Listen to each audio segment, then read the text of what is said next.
Am I going live? Hey guys! Who's here? Who's here? Who's in the house? Hello, hello. Thanks for waiting for me, you guys. I had to go over to my new place, see the kitties, and then, of course, they're working and conversation and all that stuff. So I got held up a little bit. Oh, now I'm hot. I'm like running around. Who's here? Do we have Karen and April? Is that who's here? Thank you so much for coming. I've been doing this thing lately where I'm not giving a whole lot of notice on going live. Sometimes I don't have a whole lot of notice on going live, and by the time I get around to doing all the stuff that needs to be done to get things ready, it's like barely any notice. So I kind of what are you doing, kitty? So I kind of go between giving more notice and more time to myself and other people, or you know, and the problem with it getting too late, because a lot of you guys, hey guys, a lot of you guys are on the East Coast. So check in, let me know who's here. I'm going to give it a little bit of time. Just let people kind of roll in. We're going to have a discussion about being an empath, what an empath is, the importance of healing as an empath, the different types of ways we can heal, stay healed, clear, stay cleared, shield, stay shielded, all that good stuff. So we're going to talk about all that stuff. I want to hear from all you empaths. Are you an empath? Do you know about being an empath? Do you know if you're a specific type of empath? What are your abilities? What do you have a hard time with? If you're joining me later on and we're not live anymore, then leave a comment if you have questions about what it is to be an empath, okay? Let's see here. Hey guys, Bree, something told me to check. Just awesome. I did. I put the event up. Holy goodness, it's getting warm in here with all you people. I did just put all this stuff up, so it just came on. Hi Kevin. Hi Bree. Hi April. Hi Karen. How's my new place coming? It's coming. It is getting doors hung where I didn't think like I would be getting doors. So they're putting up like sliding doors for the bathroom.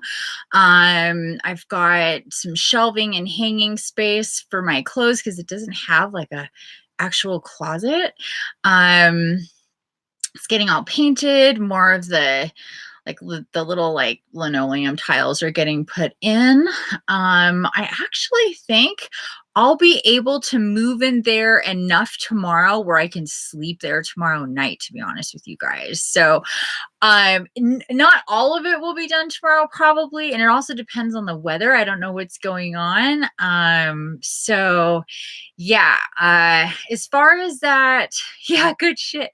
So as far as that whole like floor being removed and stuff, I guess I don't know, maybe I was being dramatic. I don't know. I would prefer if it all got taken out and was replaced, but that's not going to happen. It's not like it's like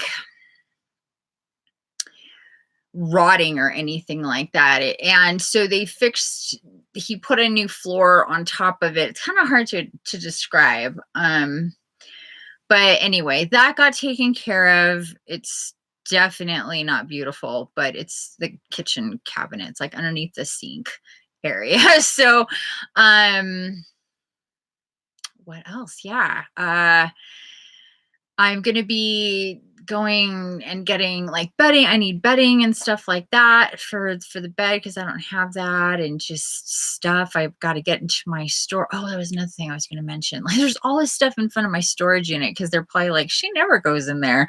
And they put all this, they actually took down a tree and wood chipped it and then put it in front of all people, my storage unit.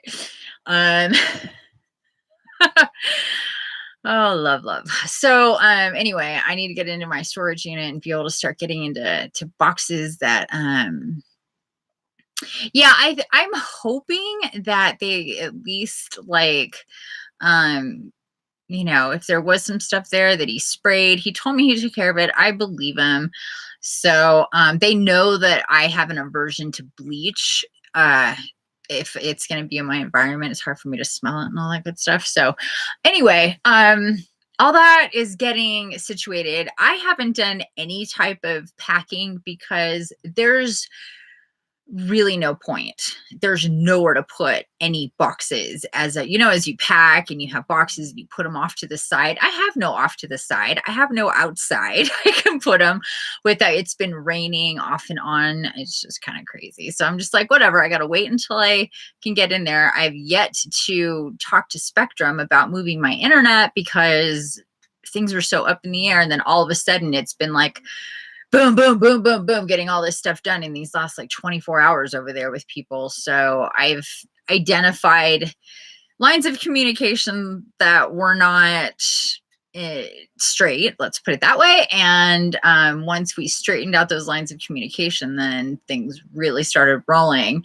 And then I'm like, whoa, wait a second. Last night I heard, oh, you'll probably move in on Tuesday. And I was like, all right, I can see that. And then next thing you know, it's like, no, we're getting it done today. So I'm like, oh, okay. So I've got to call Spectrum still and move my internet. So that kind of sucks. Hopefully they'll be able to work with me quickly. But anyway, that's all working and moving along. How is everybody? How has these couple, let's see, today is the 8th. How has the last couple days been for everybody with this new moon and Mercury retro? I didn't get into a whole lot of Mercury retro talk the other day. I acknowledged it, but I didn't talk about it a whole lot. And a lot of people who know about Mercury retro, it tends to affect us in our in energies in a way to where really it's just like slow down. There's a revisiting of some old stuff that might come up. People might swing back around. Loose ends that need tied off, especially at this time. So this Mercury retrograde might feel extra powerful. We're not having a whole lot of geomagnetic disturbances at this time from the sun or solar flares or anything like that, which is nice. So we're not getting any extra interference when it comes to electronics and technology. So any kind of glitches that you may be experiencing, it could be as simple as slow wireless connection, things kind of tripping out, not working properly, your phone losing battery faster, whatever, things just going kind of hooky dooky when it comes to electronics. And when it comes to scheduling, be really mindful of when you're scheduling things during this time, what's going on, especially with the moon cycle, all that. You've been more energetic. That's wonderful, Karen. Good for you. I've been more energetic too. So that's been really nice these last couple days. It's been great. I feel like a load has been taken off of you. Oh, that's wonderful. Yeah, I think a lot of people, because again, we had the portal. So we had the 3-3 portal. So up into that portal. So we had the full moon, really heavy energy for February, short month. Then we had the portal on 3-3 and like 3-1, 3-2. I mean, I was just like, you've got to be kidding me. 3-3 hit. And then we had just a couple more days into the new moon. And now we're past that hump. And it's like, whoa, we can just have a lot more energy, feel that flow. Things are moving regardless of Mercury retrograde. So really, try to have the idea when it comes to Mercury retrograde that it's not, a lot of people see it as this, it's this bad thing. And try not to see it that way.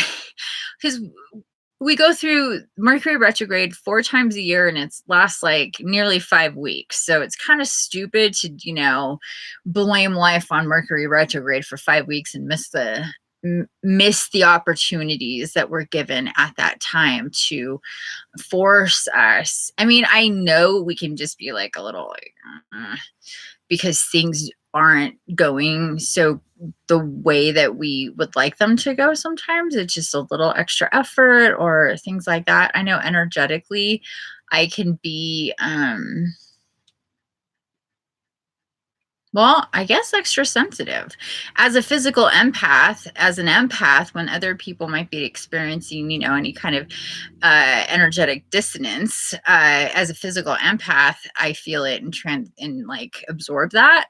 So it'll definitely affect me more and other people. And that brings me to, why we're all here tonight.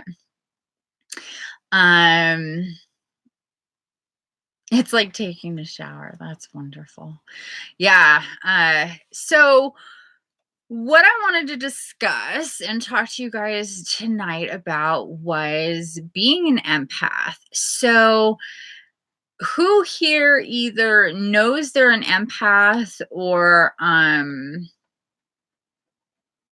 thinks you might be an empath or knows of an empath? Um, there are different types of empaths. There are the regular empath, and then there's the physical empath. People try to break down empaths into way too many categories, and it's not necessary to have a shit ton um, of titles as empaths. We have enough titles with other stuff. So empath is good enough, and it covers a lot of ground. Now, you can add the Heyoka empath into it's a Native American Indian term.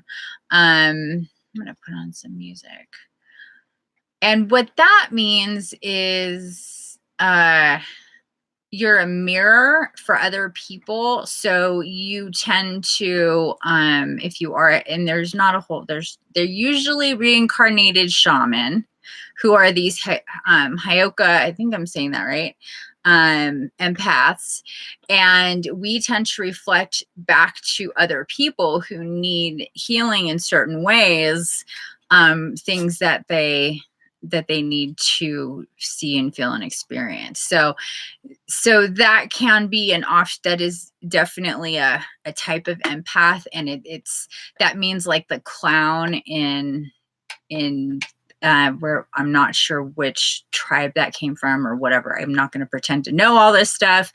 I do know that is a definite like type of empath, if you want to say that. And there are specific characteristics to that type of empath. I honestly think, though, that a lot of us empaths have a bit of that going on because we are able to feel other people, and they will just naturally know that, whether we're reflecting it back in a real way or not. Energetically, they're feeling it. It's just what we're supposed to be doing. So it really depends on how you want to kind of slice it up. But aside from that, there's two types of empaths. There's the regular empath, and then there's the physical empath. If you're a physical empath, like yours truly, you not only feel things on a like clairvoyant level, on an intuitive level, on a psychic level, on an emotional level, on an energetic level, because you're energetically sensitive, but you also can feel what other people feel in their body, or you'll feel certain physical sensations. So there's grades to what it's like to be a physical empath and how literal that might be for any physical empath. A lot of people who have chronic fatigue and fibromyalgia are physical empaths, and what their problems are medically is just energy and them not knowing what it is that their body is doing. So this is why, especially for people that have fibromyalgia like I did, some days you'll have really bad headaches, and some days you'll have stomach problems, and some days it's more in your joints, and some days it's just overall exhaustedness, and some days it's all of that and more so. And it's very confusing and very frustrating. And it's very detrimental health wise. So one of my big missions in life is to turn this I'm a sick person into I'm an empowered empath for those people who especially have no idea, just like I did several years ago when I didn't know I was an empath. I didn't know I was chronically ill my entire life and on major medications, in and out of state disability because it was so bad as a physical empath and what I was feeling my entire life. And I've been having problems physically, medically my entire life. I was just medical mystery to any doctor pretty much my entire life. Finally, I got diagnosed with fibromyalgia when I was 25. And I was so happy to have a diagnosis, to have something to call what my problem was, why I would feel the way that I would feel and how bad it would get. Then I was guided to find out about empaths, guided to find out about energy, guided in a meditation to clear myself out and to heal myself energetically. And then eventually, here we are. And now I know a lot about all this stuff, and I'm here to help other people because so many people suffer as empaths that don't need to suffer in the ways that we suffer. We're really superhumans, super abilities, and but then we can also have super problems because of that if we don't know what we're doing or how to do it. And when I say it, I mean life in general, because if you're an empath or a physical empath, especially if you're a physical empath, you really, really, really have to have a different level of responsibility in your life to be able to be a healthy person, just for yourself, let alone to be able to be of service to anybody else. So, and I do know for a fact that if you're an empath, you are technically that way because you're a of service person. Now, that doesn't mean that an empath can't turn into somebody who is the opposite of that. And what that would be is a narcissist. So a true narcissist, and this is something that isn't widely known at all, even to people who are experts and narcissists and empaths. And I'm going to touch on this just a little bit because we've all dealt as empaths with narcissists. And there's this thing about narcissists seeking empaths, empaths seeking narcissists, not in a conscious way, but in an energetic way.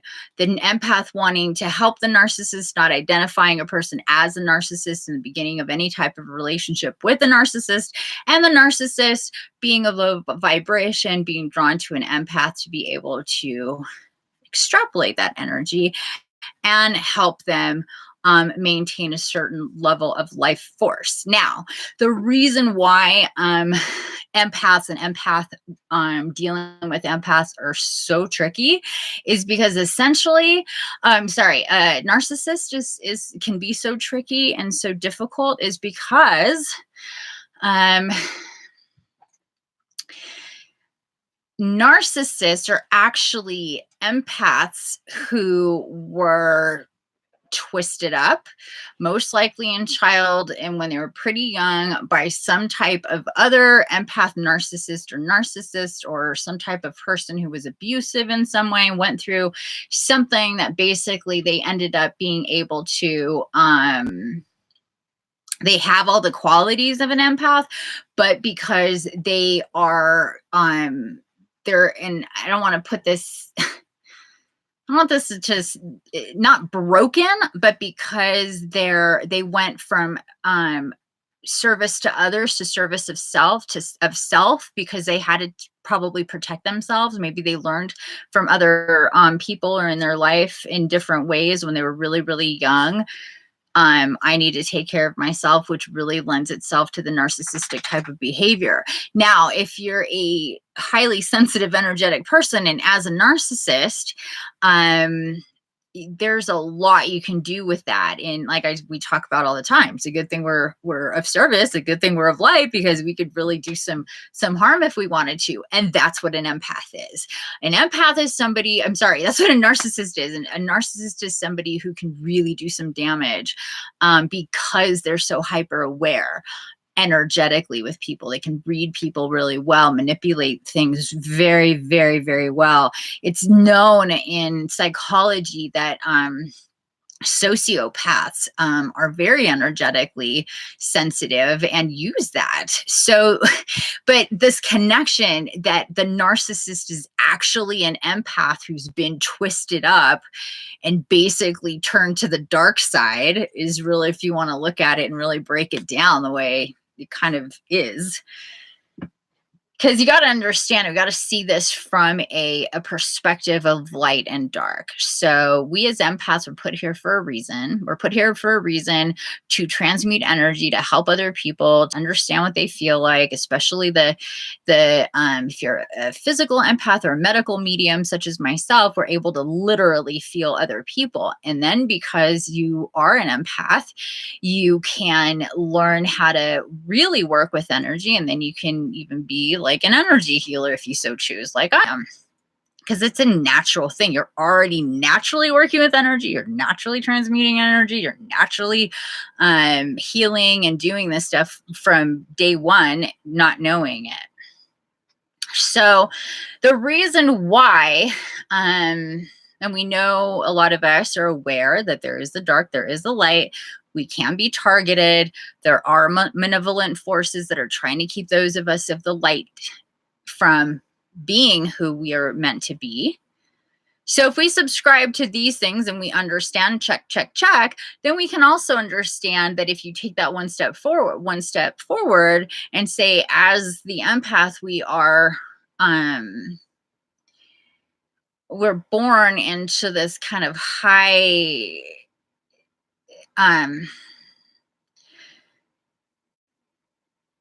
hazard zone of attack, and the goal is to turn you into that narcissist. I remember when I was very, very young and I watched my narcissistic mother do her thing and other people around me, and then I understood myself, my own ability to read people and to kind of get things a certain way if I chose to do that. And I remember having a real kind of heart to heart with myself, a real spiritual moment as a child. And I thought to myself, wow, I could do that.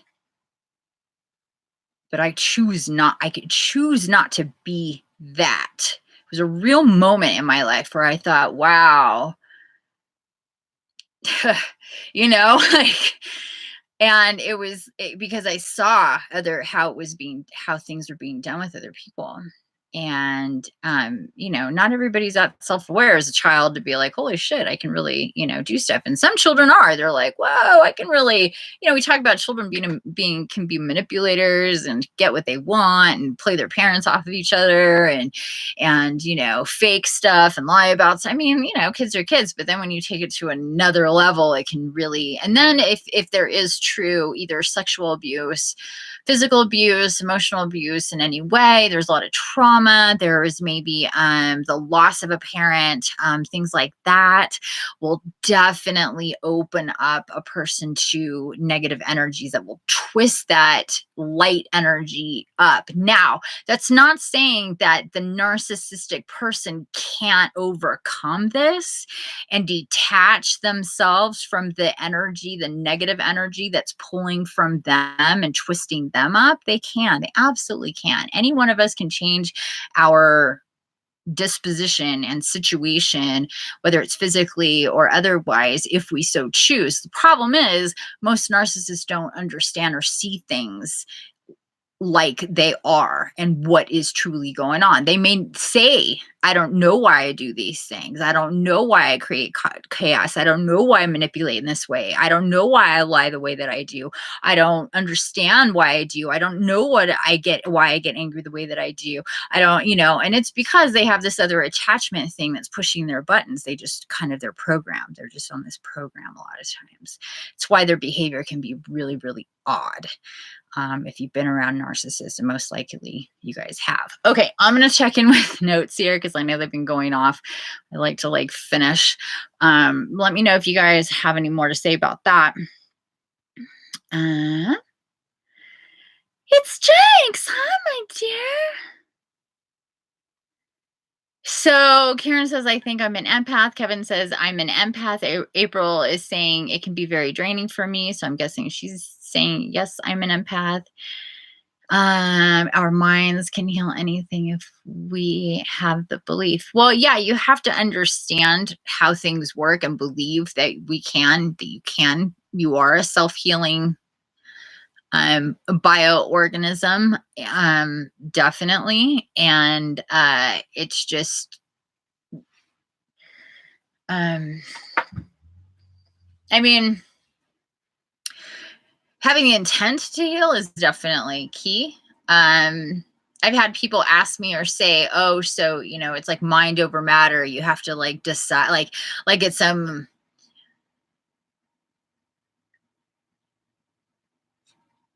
it's more mental than physical or energetic.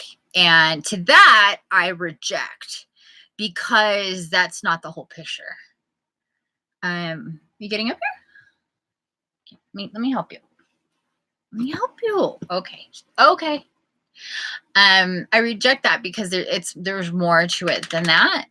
I mean, when people go, oh, so it's a mental thing, it's kind of like, oh, so it's like, I believe in Santa, so I believe I can heal myself. It's this abstract thing. And I'm like, no, you're still not getting it. Because if that was the case, then I wouldn't be able to heal animals the way that I do, because they don't have that conscious, I believe I can heal myself, yet my energy heals them. So it goes beyond that. It goes to a physical and an energetic level. Once I'm working with an animal, whether it's they're in front of me or distance, they in their physical body, in their energetical body, in their energy body, and in their spiritual body, there's a moment where they understand, this is helping me, this is making me better, and they surrender to it. And that's beyond oh, I believe I can heal, so because I've had people go, oh, okay, that's what it is. And so I always throw back the animals. I always like to toss back animals into their face and be like, okay, so explain that, or explain oh, well, that's like the placebo effect. That's like, oh, I feel better because I've decided to feel better. You've helped me feel better because I wanted you to help me feel better. And I'm like, okay, so explain that for a dog or a cat who has no idea what's going on in their procedure. Then, there's obviously another side to this that it's really important for people to understand.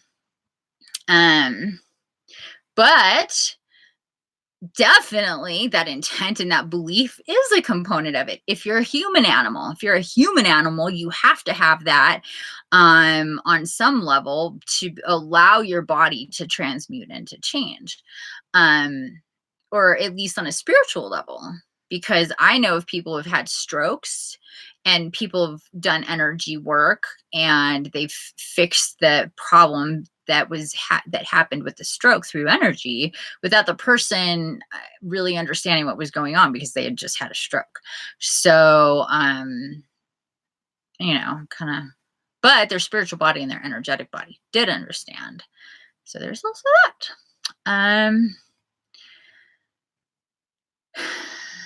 I can I not do wrong, for I do not know what wrong is. There you go. Okay, I think I know I'm an empath. I gotta be it all. It adds up.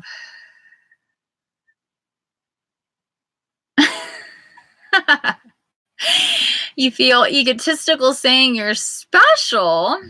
Well, you have to get over it because you are. If you're an empath, you're not a normal human. You are extra special.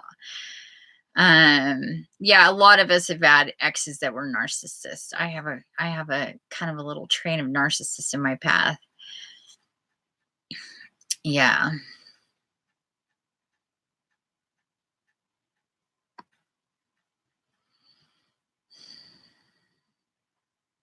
Hey there. Hey everybody.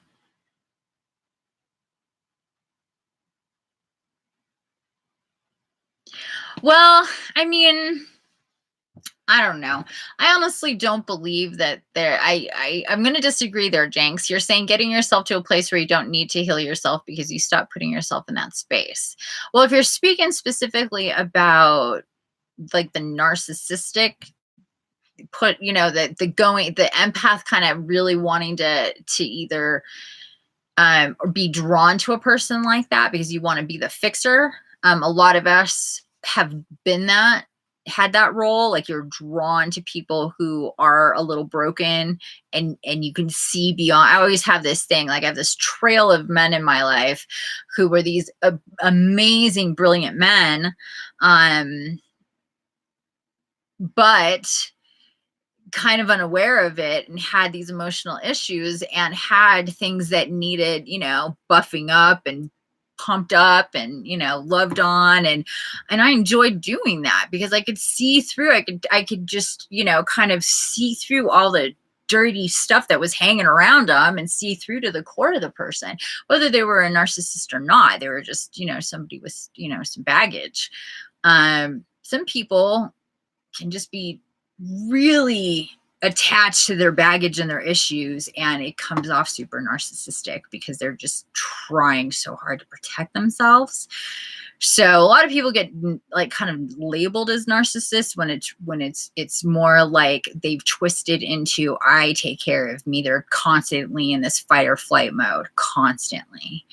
That's a little bit different. You're so cute, Karen. Speak it. Yeah. So when it comes to that, yeah, we want to heal that intention within ourselves as empaths to be drawn to people like that. Now, when I get into contact with people like that, I don't take the bait. I'm not tugged to fix them. I'm not into that type of behavior. And I don't feed it. I completely cut it off. So we do need to understand that and heal that. Now, when it comes to just general healing, I believe that we are probably, until we do leave our bodies, are going to be in a constant state of needing to heal things on some level, and be in constant awareness and intention of being as healthy and staying and keeping up with our own healing. Because unless we're just going to go off and live on a beautiful tropical island all by ourselves and not be affected by anything or anyone and be a complete hermit in some way, notice I put we're going to an island, not a cave, an island. There's always going to be stuff to deal with and to heal from. There's always going to be residual energies that are, going to be around. And that's why we do need to shield. We do need to get healed. Do need to shield. We do need to stay cleared, in order to be as healthy as possible. So it's constant. When I talked in the beginning of this video, there's a responsibility when it comes to being an empath, and especially a physical empath, that is different. Like it's that whole like saying or cliche, however it is, with more with what is it? More power is more responsibility. Yeah. There's that. So, and that's for yourself, right? I've got more power, I have more sensitivities, I have this existence, I have more responsibility. And intentionally living your life with that knowledge. Um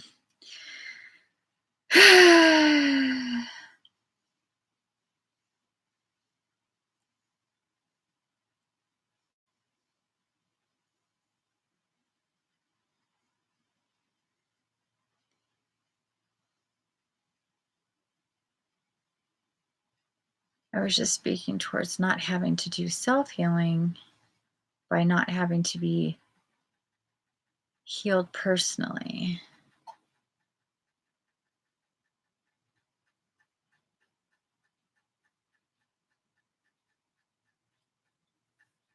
I'm not sure what you mean.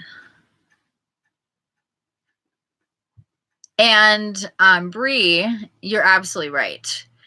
Um narcissists are so broken and deeply down, only they can reach inside, having to be healed personally. Yeah.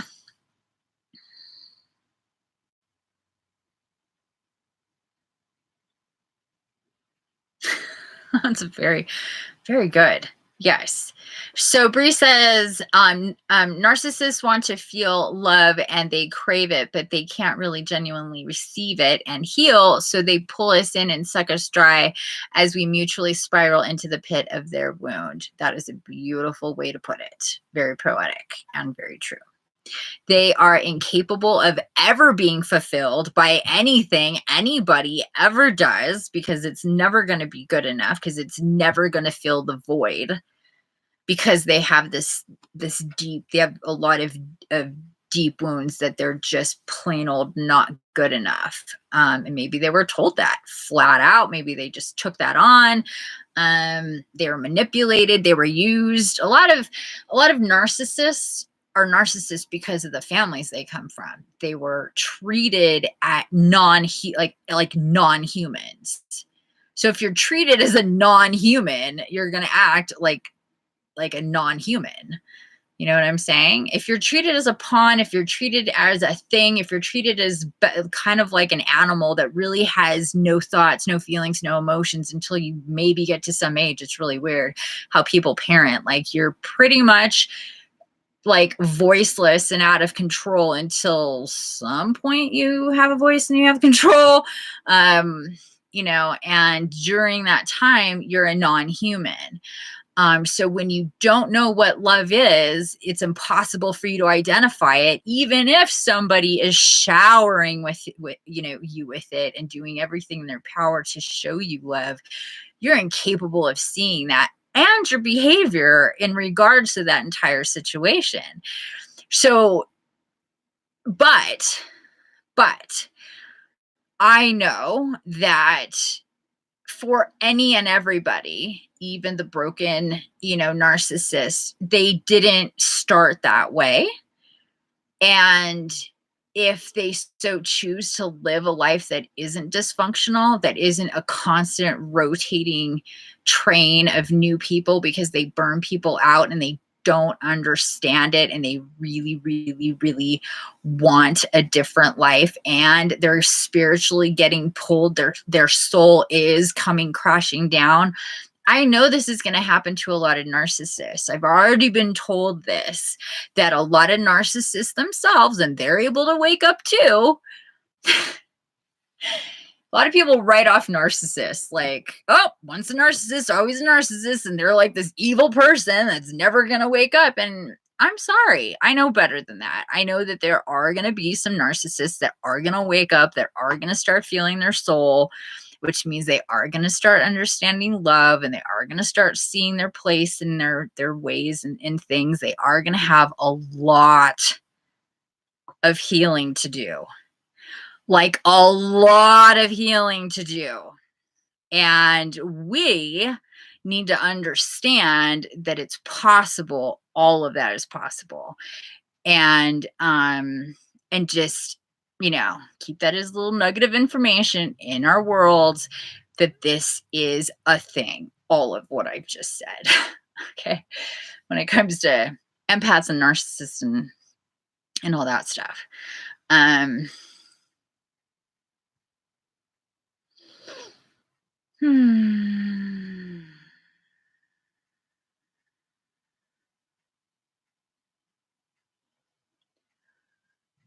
I'm You were okay, what do you mean you was played the narcissist? You played an what about them? Okay, explain, Jinx. Adopted into a narcissistic family at birth. It's been a while. So you've okay, so you have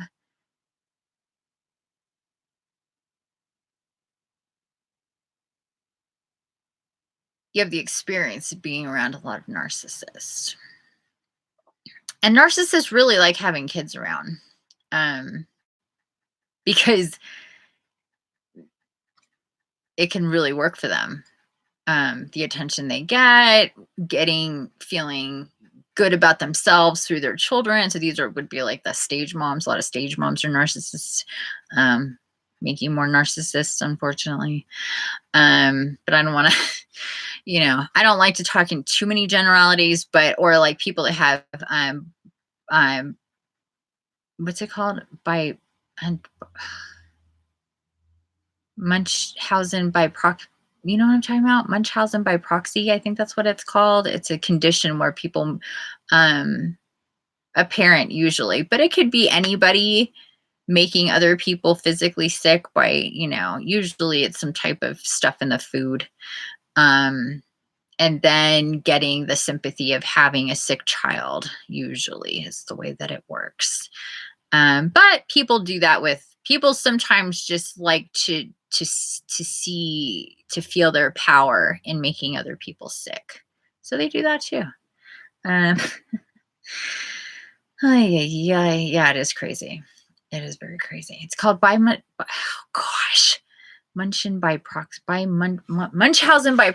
Munchausen. There it is. MSP. Okay.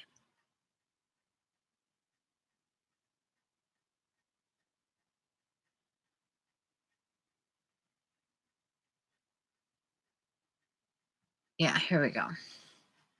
It's trippy. Munchausen syndrome by proxy is a mental illness and a form of child abuse. The caretaker of a child, most often a mother, but it could be an older sibling, I've found, makes up fake symptoms or causes real symptoms to make it look like the child is sick or the child actually gets sick. So you know that the Sixth Sense with the mom and the little girl that was really sick and they found out that she was poisoned. That's what this is. Um, It's weird that they don't talk about that being a form of narcissism because it totally is. It says it says causes. No one is sure what causes it. Sometimes a person was abused as a child or they were a victim of this type of abuse themselves. It's really messed up, to say the least. Like most parents would do anything for their children to be healthy and not sick. And then there's literally parents who make their children sick. Like, gotta go to the doctor again. They're sick again. They're sick again. They're sick again. Oh my God, life is so hard. They're sick again. I can't even work because my kid is so sick. Sick, sick, sick. They may not have intended for this to happen, but sometimes it's after an actual illness with a child, and then they see what's happened surrounding this event, and then they like it because they're narcissists. It's really messed up. It's sick in so many levels. I know.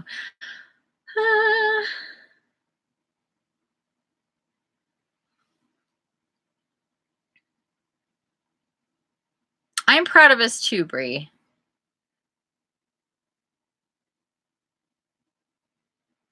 Mm. Luckily,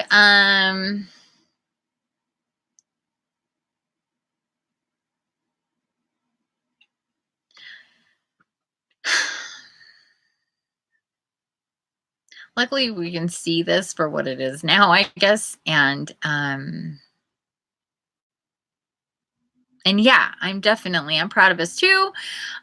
We have to also remember that, a narcissist is somebody extraordinarily wounded, and they really do need love, and to do your best to set aside um, hurts and traumas that these people may have caused you, and to do your best to send them love.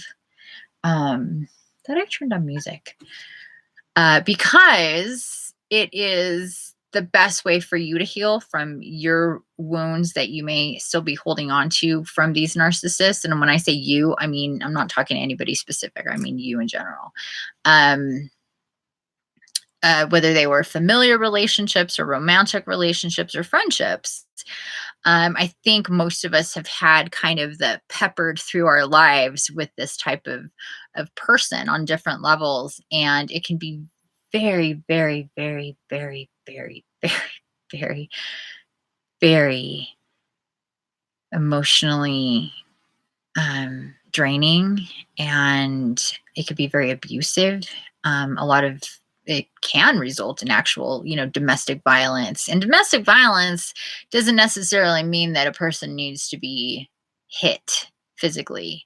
Um, I realized several years ago, one of my last, actually, was it my last real relationship? Maybe it was. That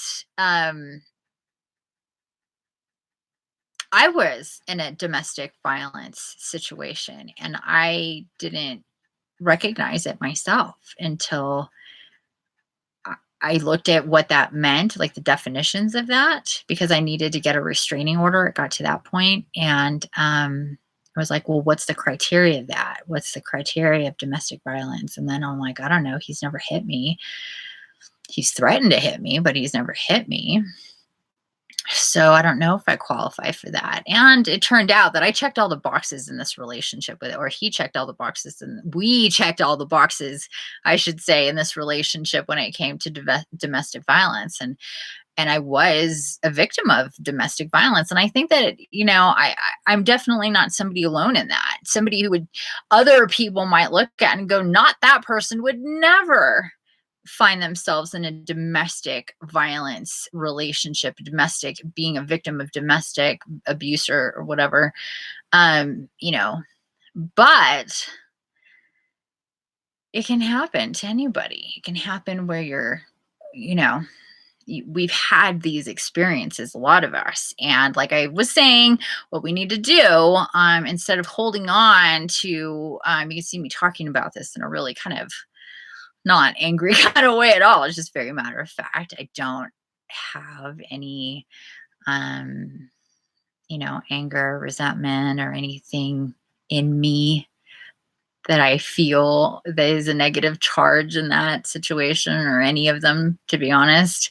I've worked through that. And a lot of that has to do with just really healing myself, and knowing that every single person in my story was there for a reason, to teach me things, and to gain wisdom, to be more educated about people, about me, about all that stuff, and to be angry about that defeats the purpose. And if I was angry about that, then I needed to do some work there.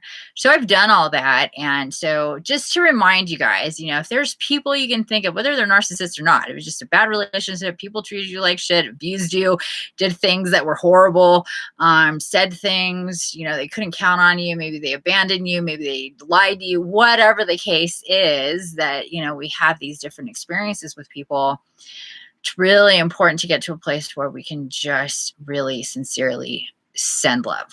Just send love, truly. It's the best thing you can do. Okay, doke. Yeah, the medicine they make the child take is what's keeping them sick. Yeah.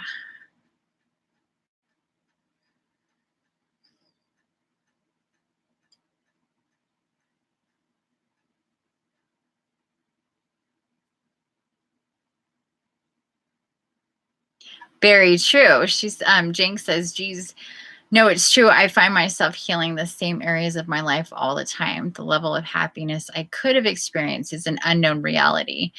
Well, and those are ideas in our heads when we say, I could have had this life if it wasn't for this, this, and this. It's really easy to do that. And we can pick any point in our life and go off on that for sure. But and please take this to heart and take this from me. And I still don't have music on. What is up? I really got to do this. Hold on. This is driving me nuts. I want to be done with this because it keeps distracting me because it's like music and then all music.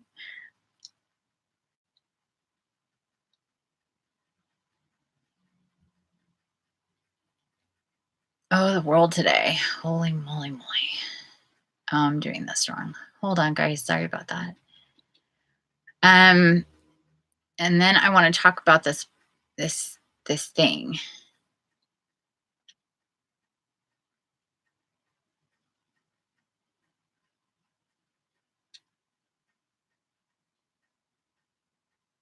Okay.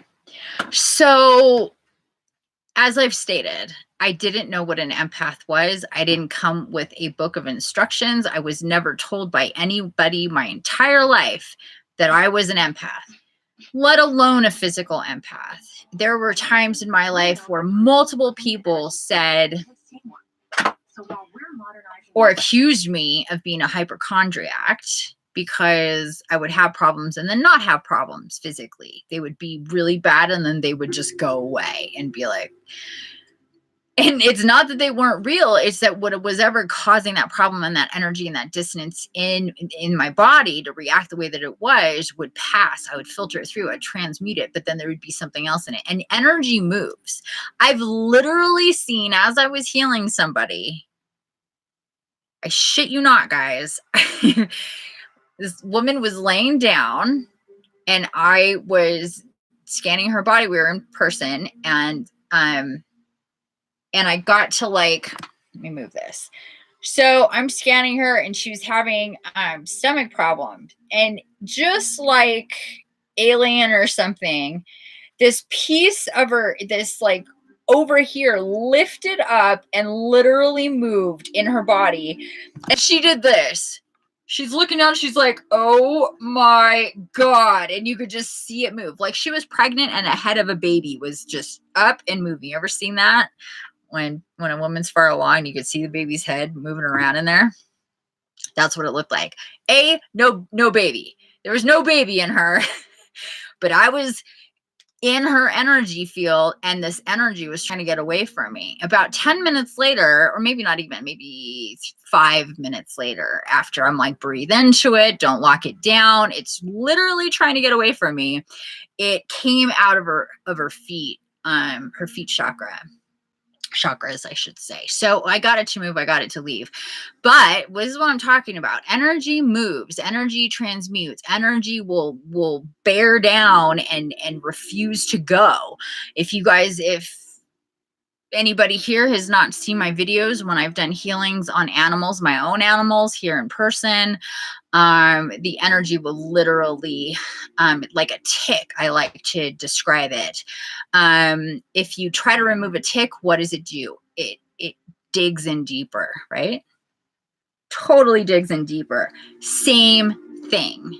There's always this point of resistance where it feels that it's getting moved around. It's getting untangled from the physical body and the energetic body, and it doesn't want to go. And that's very similar. And that same thing, and that could be different energies. It could be traumatic energy. It could be abuse energy. It could just be energy from the environment, and it all just kind of pulls together and works together. Or it could be its own little separate gremlin and attachment working all by itself, doing its things. It could be a tag. It could be all sorts of different stuff that's all energy and does different things. So I experienced through my lifetime, from the time I was about,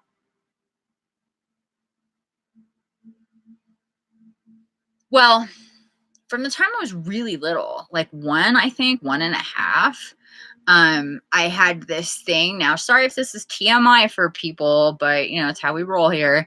Um, where my poops as a baby, as a child, were fucking enormous. They were so big I couldn't pass them.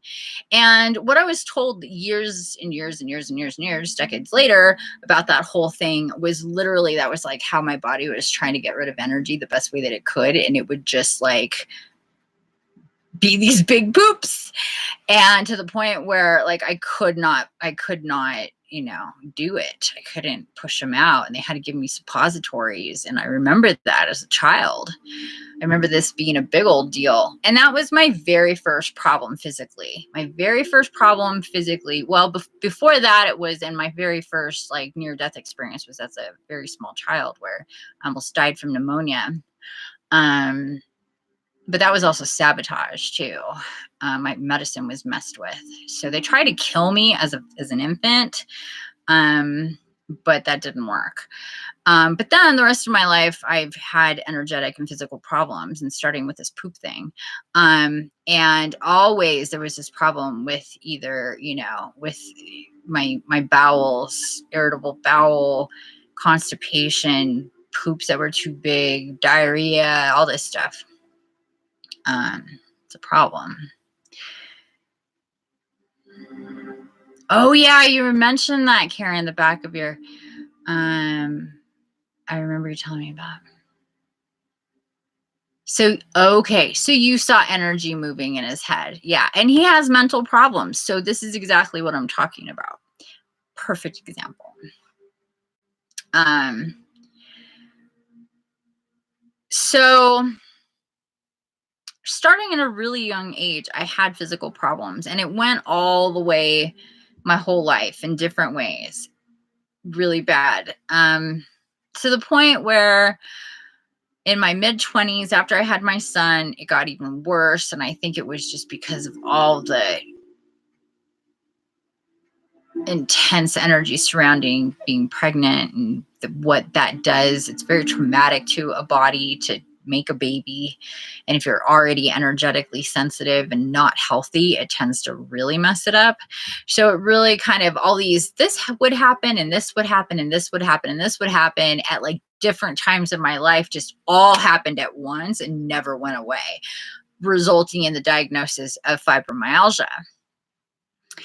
And then that stayed my reality for the next 15 years and or a little bit more. And then this is when I started to be open and be guided to stuff of I guess you could say a spiritual nature, learning about getting into meditation and learning about being an empath.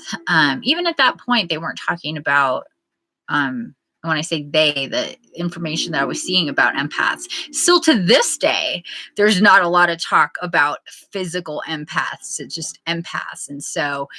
And that's barely getting out. And long story short here, after I had my son and I'm sick and I'm an empath and I don't know it and I have physical problems and fibromyalgia, and I mean, life was really shitty for a very long time because of this. The fact of the matter that I didn't know I was an empath. I didn't know what I was healing spontaneously. I was absorbing energy. I was really sick. It was affecting me and my work, financially, how I parented, being a mother, not being able to see my child. It affected the fact that my ex-husband took full advantage of that. And my son is a victim of parental alienation syndrome. And to this day, we have a really messed up relationship about it. And years ago, when it became known to me about being an empath and being a physical empath and energy and all that, then it hit me. So I didn't have to have this life. I didn't have to be sick. I didn't have to be a shitty mom to my son, because I did feel very extraordinarily guilty about how his life was because I was sick. I mean, I think that's pretty normal for a parent to feel these types of things. But then, even if you're like, it's not my fault, that I'm, whatever, it's normal, I think, for a human being to go through those emotions where you feel guilty about, especially after my ex-husband brainwashed my child. I was pretty pissed. Like, I was pissed. Like, mad. I was mad that I learned that I didn't have to have that life. I didn't have to be sick. I didn't have to be in so much pain my entire life. I didn't have to have this situation. I didn't have, you know what I mean? It's just all the dominoes fall and you go, oh my God, what a mess it was that it didn't need to be. Which is not true. But I did go through a period of that before I had this understanding of, the web of my life, having to go through those experiences physically and feeling all that I felt physically, going through those really, really, really difficult times served a purpose, and I would not change it. I am in love with my story. I'm not angry about it. Even the stuff about my son, that's part of his journey too. And something for him to work out as well. And, it all serves a purpose. So it's extremely helpful for us to really work hard on seeing, even if we went through really bad things, how important they were, and to not be mad about it, because that's not helpful, obviously. So, okay, so I want to go over some characteristics of being an empath. And this is from Psychology Today. I'm going to turn this down because I just blew up. This is from Psychology Today on my website, and I can put the links here. Actually, let me just put the link here. If you guys want to read along with me, you can. If not, then I will just put the link here. There's a lot more articles.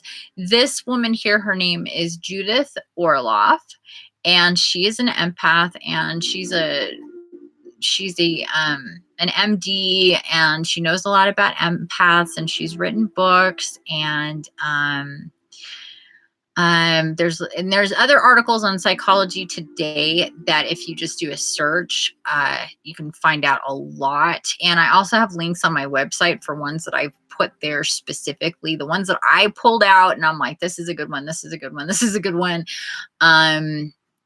Those links are on my website too.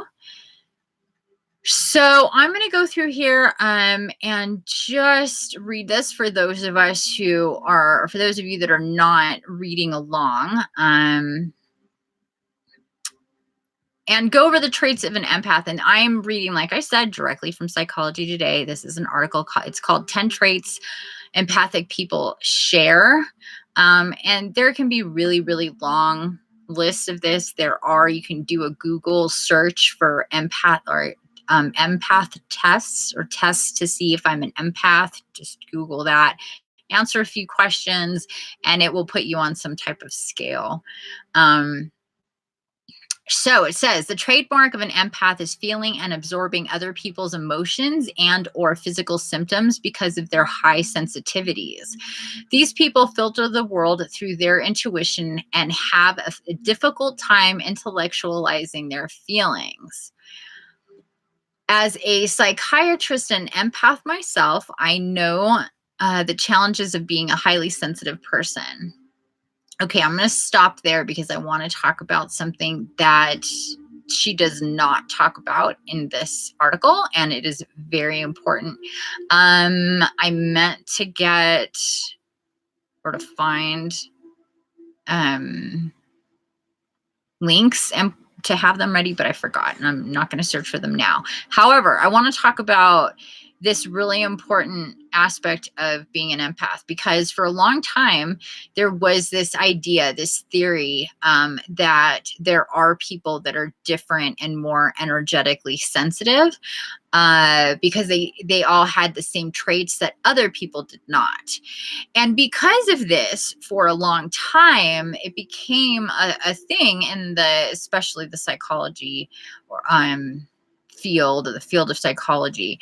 And then it transferred into the field, more physical science. And then it got to a point, I think, at this place in time, probably like 4 years ago, where where scientists actually went into the physicality of empaths, and what they found overwhelmingly 100% for people who identified as empaths was that the neurotransmitters of empaths are exceptionally larger than those who are not empaths. And I have talked about this before, but I'm reiterating it here now, just so this is an inclusive video, hopefully. And so what that means is we have neurotransmitters, of course, in our brain. So this is how we think and how we pass information, right? In our electrical system, in our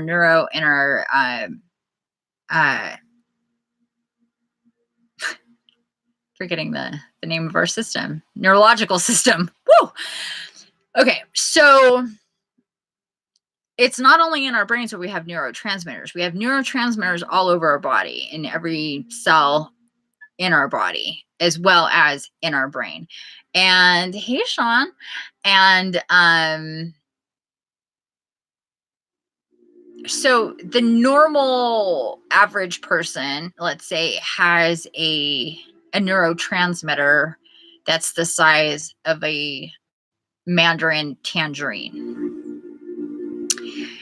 And an empath would have a neurotransmitter like the size of a pineapple or a watermelon. And why that is so the empath can energetically reach out to feel more, to pick up on information that is in energy, that's in other people, that's in organics like plants, that's in animals, that's just in the atmosphere. I mean, like I said, there's a lot. You can break it down to where you say the different types of empaths. So I've seen lists where they talk about empaths, like the nature empath, the animal empath, the weather empath, and it's like, well, a lot of empaths can feel all of that. They're just maybe not aware, but it's not like, the weather empath or whatever isn't doing all the other stuff too. So, I mean, you can really break it down. But the part of it that's important to know on a scientific level, on a physical scientific level. So basically science caught up to the theory that empaths are different. Empaths are different. So it's really easy to say I am different because I'm made differently. I'm physically different. Just like somebody, who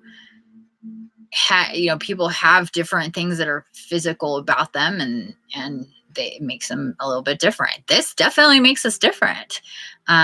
That we have these much larger neurotransmitters, that intuition that she was talking about. I'm going to get back to the article here in a second. That really is our body's energy talking to us. And this is why I've said, we'll have these physical experiences like yawning, sneezing, that sudden exhausted feeling.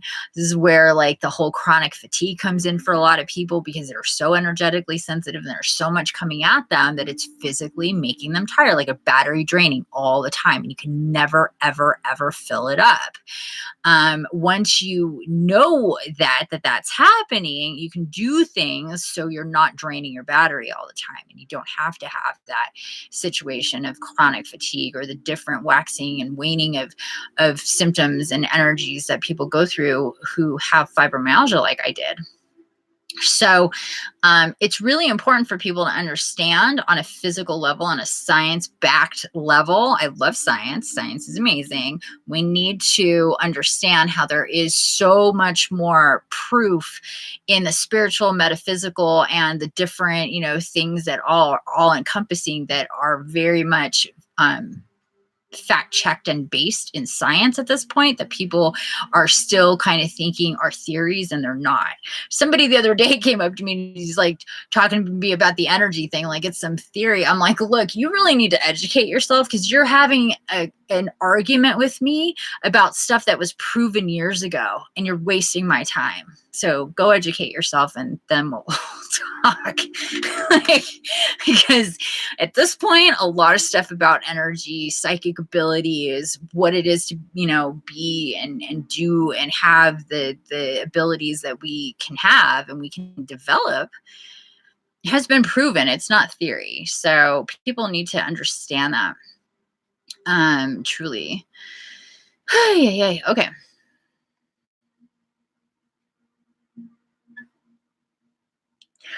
So Kevin, when you say it's hard to tell you what you're feeling is coming from you or someone else, and that's very true. That's where the healing comes in. So when I talked about empaths, the importance of healing, shielding and clearing, the importance of getting yourself energetically healed to dislodge and break up any energies that are in your body that are not yours. Then you can start off fresh, knowing I did a healing on an empath, and you guys can watch this interview. It's Nicole, and you can watch her interview. It's on my website. I accidentally uploaded it to my other YouTube, and I have to re-upload that one, I believe, but it is on my website if you guys are interested. It's a really great interview with Nicole, and she talks about how as an empath, she didn't know a lot about herself because she was so feeling other people and their energy and what they liked and didn't like and what they felt and didn't feel and how their emotions were so much of her life that she really felt like she just didn't know. And she talked about how after I did the healing with her, how she had this completely new perspective of who she was and what her energy was, and really truly, who is Nicole?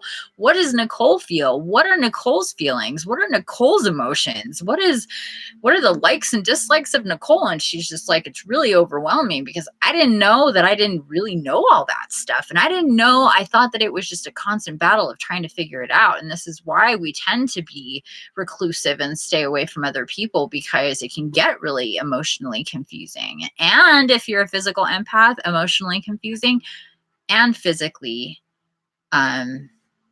disturbing.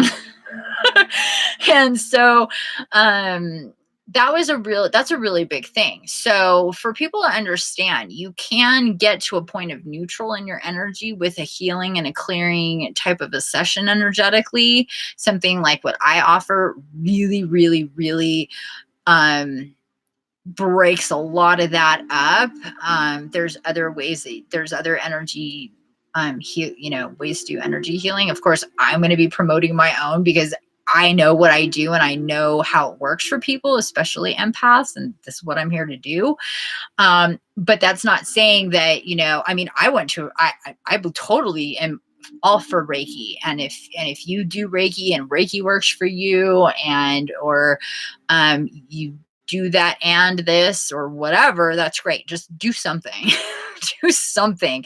Get healed energetically. And that doesn't mean go to therapy and sit around and do meditations and decide you want to be better and be healed and stuff like that. Like, I mean, really do a healing.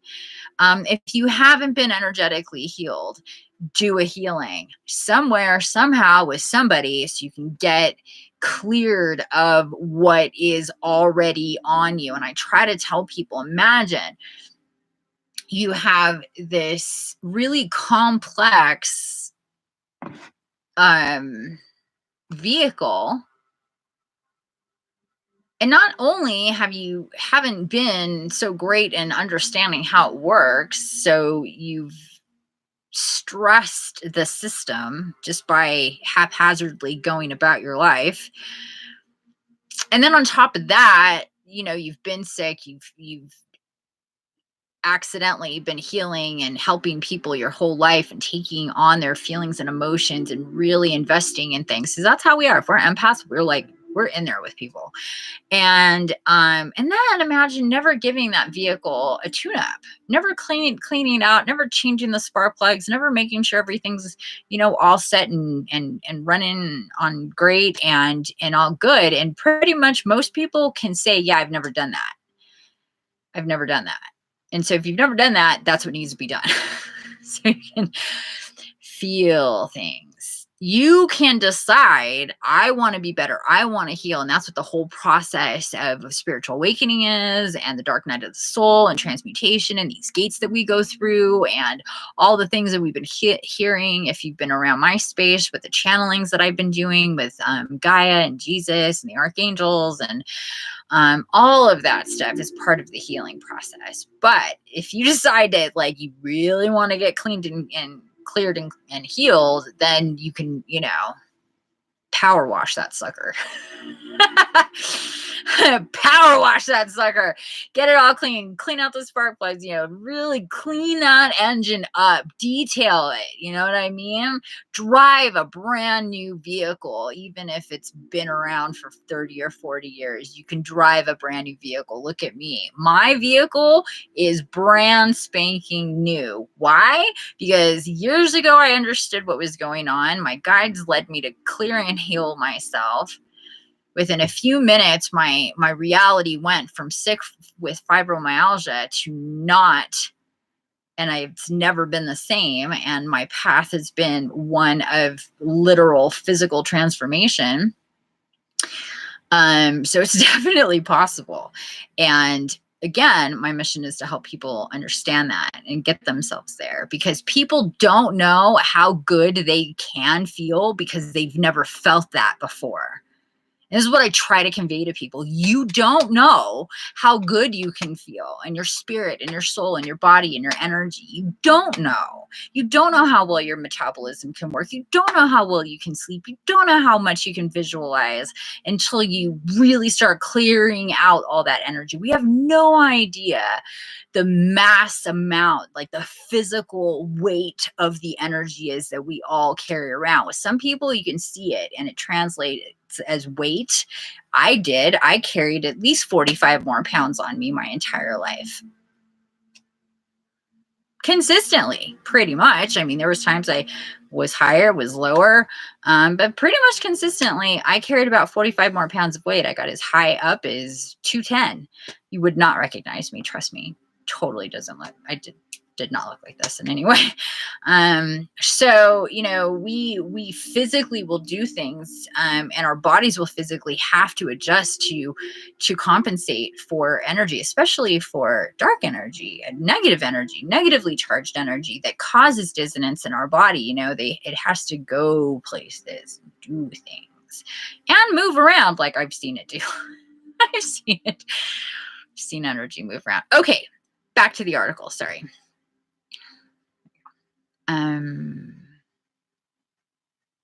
Okay, I'm gonna start here. As a psychiatrist and empath myself, I know the challenges of being a healthy, sensitive person. When overwhelmed with the impact of stressful emotions, empaths may experience panic attacks, depression, chronic fatigue, food, sex, and drug binges, or exhibit many other physical symptoms that defy traditional diagnosis. Oh, yeah. Then there's the whole sex aspect for empaths and physical empaths. I'm not going to go there right now, but that's another topic. But empaths can also learn how to center themselves so they don't feel too much or become overloaded. The first step is to acknowledge that you are an empath.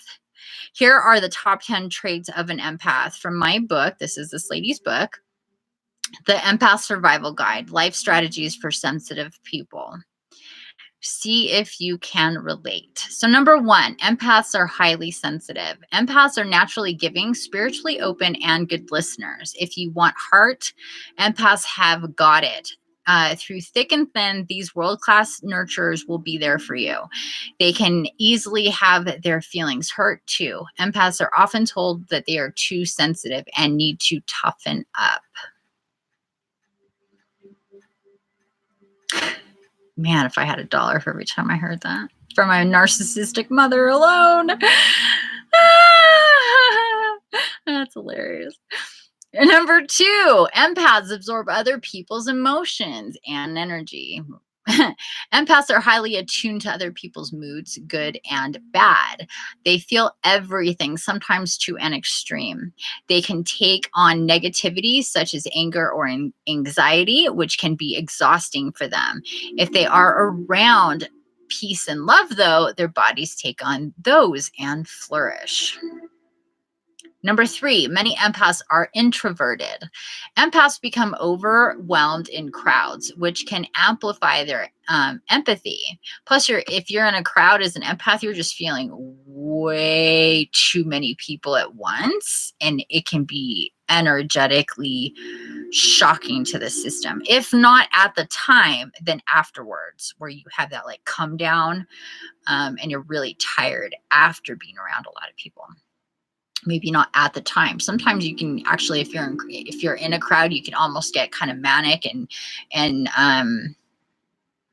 charged, maybe even negatively charged, get agitated a little bit, and then later on when you're at home, you're just like, and you crash because you're so tired, depending on what you did. So like a day at Disneyland, tough after for most empaths. Okay. They tend to be introverted and prefer one-to-one contact or small groups. Even if an empath is more extroverted, they may prefer to limit how much time they spend in a crowd or at a party.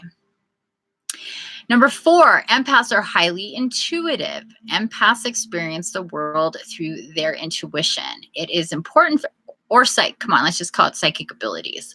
It is important for them to develop their intuition and listen to their gut feelings about people. This helps empaths find positive relationships and avoid energy vampires. Number five, empaths need time alone. As super responders, empaths find being around people can be draining, so they periodically need time alone to recharge. Even a brief escape prevents emotional overload. For example, empaths like to take their own cars when they go places so they can leave when they please. Empaths can become overwhelmed in intimate relationships. Too much togetherness can be difficult for an empath, so they may avoid intimate relationships. Deep down, they are afraid of being engulfed and losing their identity.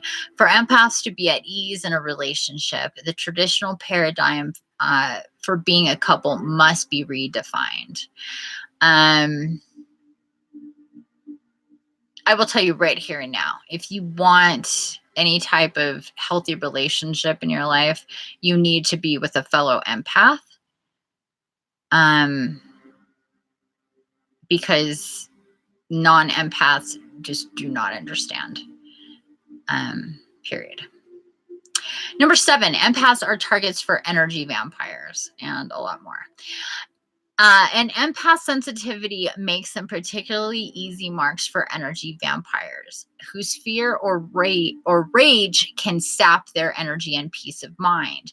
These vampires may do more than drain an empath's physical energy, especially dangerous ones such as narcissists who lack empathy and are only concerned with themselves, can make empaths believe they're unworthy and unlovable. Other vampires include the victim, the chronic talker, the drama queen, and more. So she's like put them in categories. Number 8, empaths become replenished in nature. The busyness of everyday life can be too much for an empath. The natural world nourishes and restores them. It helps them release their burdens, and they can take refuge in the presence of green, wild things, the ocean, or other bodies of water. Number 9, empaths have highly tuned senses, and empaths' nerves can get frayed by noise, smell, or excessive talking. We will circle back to these because I know people are like, ding, ding, ding. Number 10, empaths have huge hearts, but sometimes they give too much. Empaths are big-hearted people and try to relieve the pain of others. A homeless person holding a cardboard "I'm hungry" sign at a busy intersection, a hurt child, a distraught friend, it's natural to want to reach out to these people and ease their pain. But empaths don't stop there. Instead, they take it on. Suddenly, they're the one feeling drained and upset when they felt fine before. As an empath, so this is her talking. As an empath myself, I use many strategies to protect my sensitivities, such as fierce time management, setting limits and boundaries with draining people, meditation to calm and center myself, and going out into nature. I find being an empath a gift, but I had to learn to take care of myself. Exactly. Empaths have special needs. We're special needs because we're special. If you're one of us, it's important to honor your needs and communicate them to your loved ones. Okay, guys, so chime in. What are your thoughts on all of that? About being special needs and anything else. That list. Anything kind of stick out to anybody? I was really feeling kind of people perk up when we talked about a couple of things here, which was replenished in nature and being highly tuned and having highly tuned senses. We already talked about how we have these larger neurotransmitters, and so we will be more sensitive to noise. I am highly, highly, highly sensitive to noise. Like, it's annoying. It's really annoying how sensitive to noise I am. But it just is. It's a frequency, it's energy, and if you're super attuned to that, then you're gonna be extra sensitive. Like weird, like I can just like, ugh, all sorts of different noises can just really just irritate. You're highly sensitive to noises, yeah. So noises, temperature, empaths, and especially if you're on any, and especially if you're high up on the spectrum of physical empath, you're going to be sensitive to the elements and to weather. So like for me, if I'm not properly extra bundled up in cold and it's cold out or extra cold out, let's say freezing, like not fun cold, okay? Like really like not fun cold. And I'm around, well, honestly, it's not as much the case as it used to be, but I'm going to go along this line because this is the reality for most people. So as a physical empath, I would feel extra cold because I'm feeling the cold of everybody I'm around. So not only is it cold, not fun cold, it's really cold, whether I'm by myself or with other people, it's cold out. And then if I'm around a bunch of people that are cold, I'm going to feel extra cold. So that's highly sensitive senses. That falls under that category.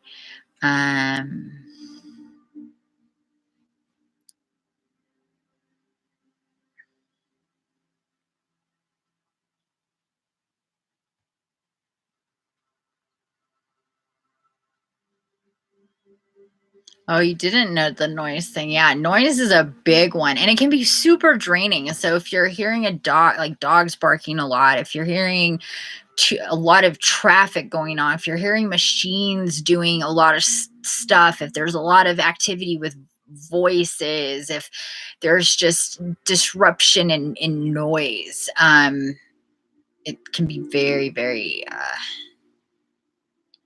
draining.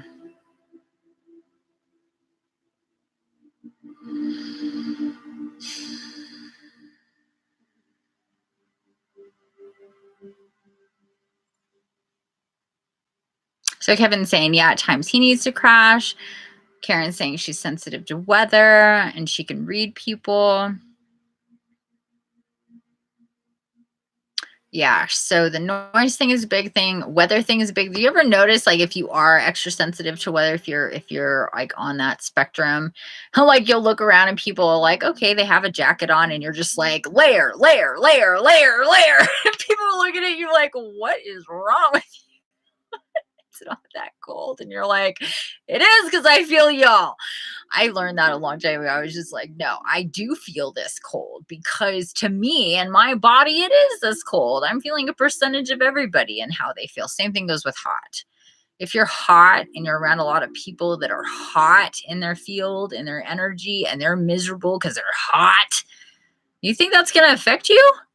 Absolutely, it's going to affect you.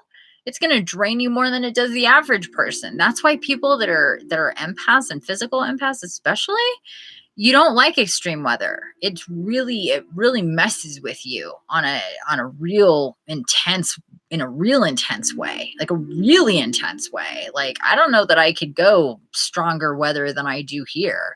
Um I mean, I went through this thing on New Year's Eve. So I was like, well, not anymore, but we're going to stay along this because I noticed that it did change for me. Um, it was on New Year's Eve, and it was when I was talking with Jesus, actually, whereby, well, I call it his tree because he comes in. It's like the Fae and him like share this space with this tree. It's really intense. And and it was New Year's Eve, and I talked about this before, but it was really cold out, and I just got because I needed to be there and talk to Jesus, and he just I was like, and I was with Rosie, and it was really cold, and then it wasn't. It wasn't cold at all. It was really warm. And even Rosie stopped shivering. I mean, I was holding her, but I just felt all the way around me like there was this bubble of warmth.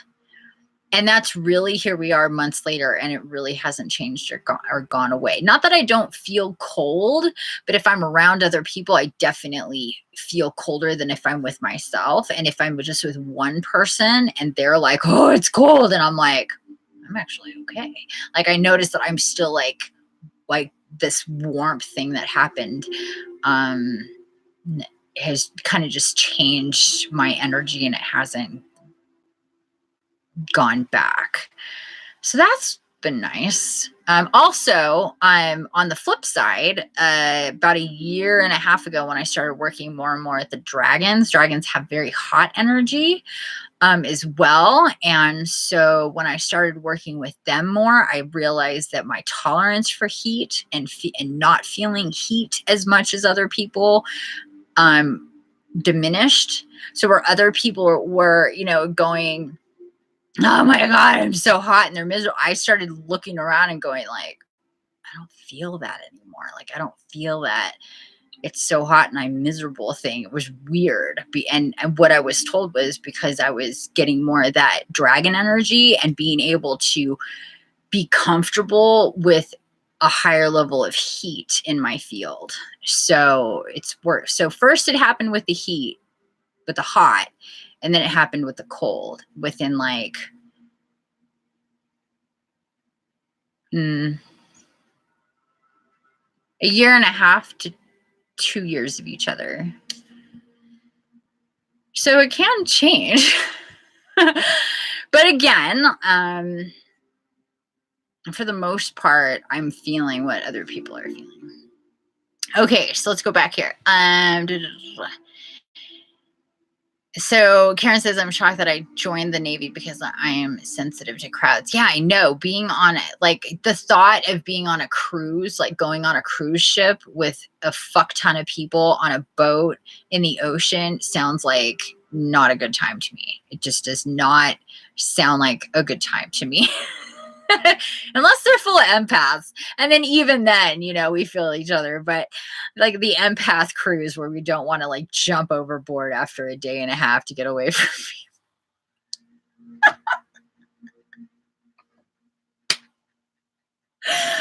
oh my god.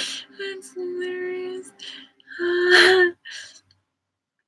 Bree says, I have to isolate often. A lot of days I just have to do nothing and be alone until I wake up the next day with hopefully more energy, especially after being around people. Yeah.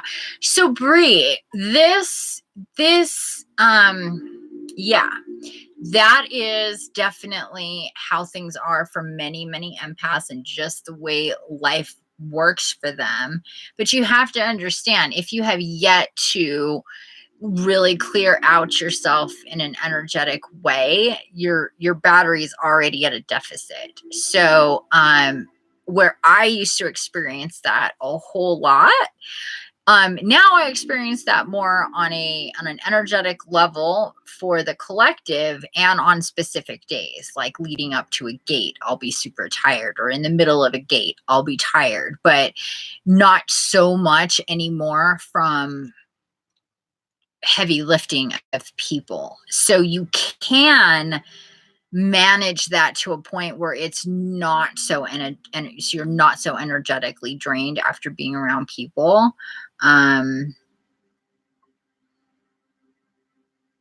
So there's this kind of notion that I found when I started learning about being an empath, where it was like, oh, you're so sensitive and you have to like be this little porcelain thing and stay away from people and shield yourself all the time, and really disempowering, like really isolating, disempowering information that immediately was rejected by me and everything about me.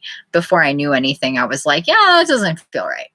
I don't like that. It just does not feel right. That's a wrong message to send. But a lot of people who are experts and try to train empaths on how to be empaths are really doing them a disservice.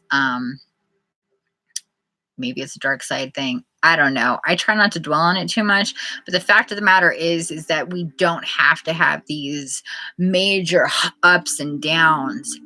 Yes, it's true. We do need that balance of alone time just so we're not having to constantly feel other people.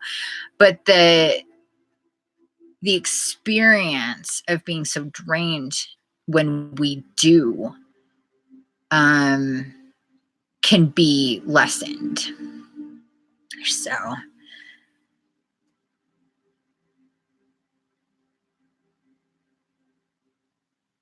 yeah, Karen says, I did adapt while in the Navy, but I had a hard time with conforming to certain standards. That's very understandable. I mean, we can all kind of force ourselves to be in situations and to handle them and survive them. It doesn't mean that they're the best atmosphere for us. You know what I mean? Like for me, I was drawn to go into the veterinary field and work and be around animal, that whole thing. I was just like, oh, I should have been doing this my whole life. And I was in that field for many, many years. But it's really not a good place for me to be because of the nature of the energy in vet hospitals. So kind of like the same thing a little bit there. Sometimes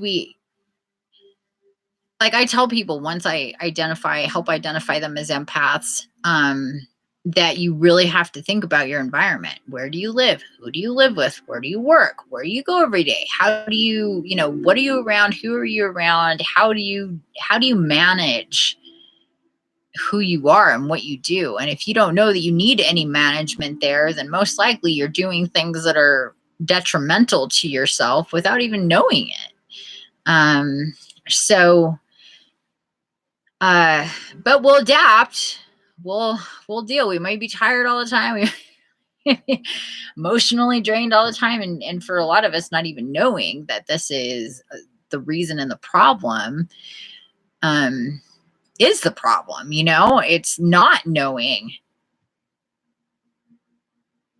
that makes life so difficult. Like life isn't and shouldn't be so difficult for empaths. It's just we don't know any better until we do. And my job, one of my jobs, is to make sure to the best of my ability and more and bigger scale for people, hopefully, to get identified and to make the changes that they need to make in their lives to be more healthy and empowered so they can have that wonderful, passionate energy for their purpose of being who they are and get to that sooner than later and not be energetically challenged and sick and feeling like shit and not being able to live a normal life because it's just an energy tornado 24/7 that you're trying to manage. I mean, I know a lot of empaths, even and physical empaths especially. It's like you need a vacation from your vacation, especially if you're traveling, if you're moving around, if you're in airports, God forbid, if you're around a lot of people, the stress of travel, sleeping in different places than you're used to with your stuff as an empath, it's really important. So a lot of people go or will avoid vacations. They really are into the staycation because it's just like this is where I want to be. I want to be at home. As much as I'd like to travel, after I travel, I need another vacation and that's the staycation part of my vacation part because I'm so energetically drained from all of that. Or by the time we got to our destination from the travel, I'm spending my vacation in bed because I'm so tired. Oh, I'm feeling good. Oh, it's time to go. Yay, great vacation. That was fun. Not. Needless to say, Infiniti has not done a whole lot of travel in her life because most of my life I was really energetically sick and I had fibro and life was really shitty in that way. And when it did come to possibly traveling and stuff, it was always this extra thing to manage. So, oh, I'm so glad, Bree. Bree says, Bree says, oh my God, I'm so relieved I'm not just a terrible broken human. You're not a terrible broken human at all. At all. Everything finally makes so much sense. I'm so glad. And Karen says, there was a lot of trippy energies that I dealt with. Oh, I can't even imagine, my dear. But obviously, you were strong enough to be able to handle it. It's so true. We're not given anything that we can't handle and live through as crazy as it may seem at the time. But anyway, Bree, I'm so glad that you're feeling this way because I felt that way too before I knew a lot about myself. Even after I learned about being an empath and I kind of understood more about, even after I was healed and I knew about being a physical empath, I still kind of considered myself broken because I still didn't fully understand the scope of the superhuman nature of the empath because there was still so much that I didn't understand about being an empath and what that meant and how everything that we find difficult in our lives to handle that we're more sensitive can be managed and not managed in a way like I wish there was a different word. that didn't sound like pain management, because it's not pain management. It's just life management. It's knowing how to navigate in your very, very special, superhuman, super complex cosmic suit, and know what switches to flip and what buttons to push and when to do what and how with it, because there's many aspects to um living your life as an empath that will help.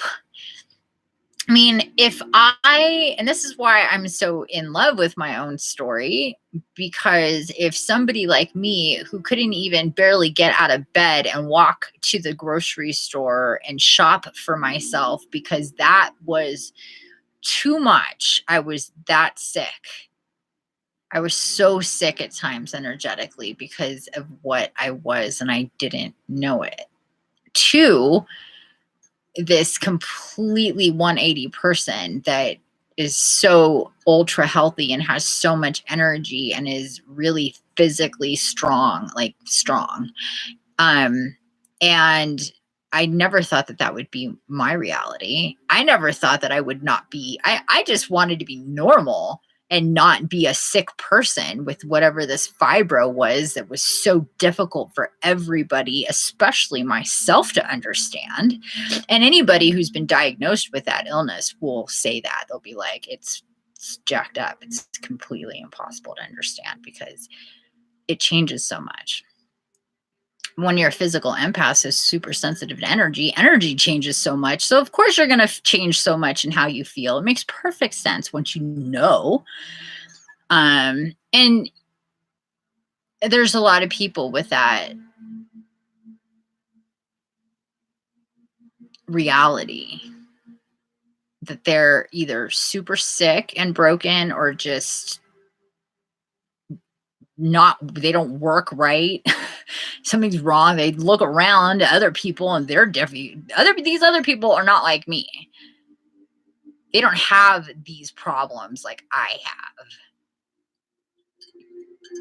Well, they're just symptoms of why we're built the way that we are, and symptoms of not pushing the right buttons and flipping the right flips or switches at the right time. So we're not at a negative charge and not working properly in our lives. So when I say that with being an empath, with these super abilities comes super responsibility, and it's all very cliche. It's very true, because we truly are ultimately in control of that, just like everybody else, but we really truly have that responsibility to do that on a level, because if we don't, then we're really at a detriment to our own life. Then we're isolating more than we should. We're not engaging with the world. We're not tapped into our creativity because our energy is being drained from the root chakra down. We are walking through life on a deficit battery. We're not in alignment with our soul mission and our soul purpose when we don't know how to work our bodies and what we're doing. It's just like, obviously, it's like, imagine you're gonna learn how to sail a boat before you even know how to walk. It doesn't make any sense at all. So we have to go through that process. For some of us, we can figure it out before we're even, like I'm identifying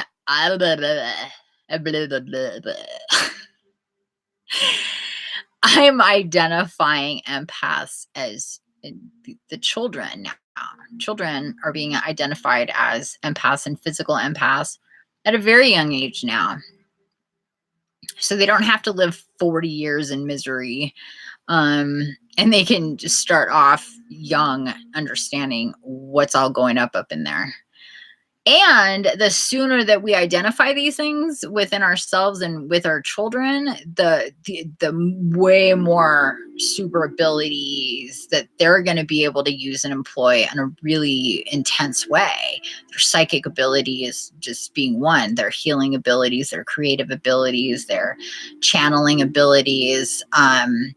Once they're like understood as children in this way, and they grow up in this way, they can start working on the things that empower them before they're disempowered and then have to learn them. You know what I mean? Like, this is a huge part of my mission.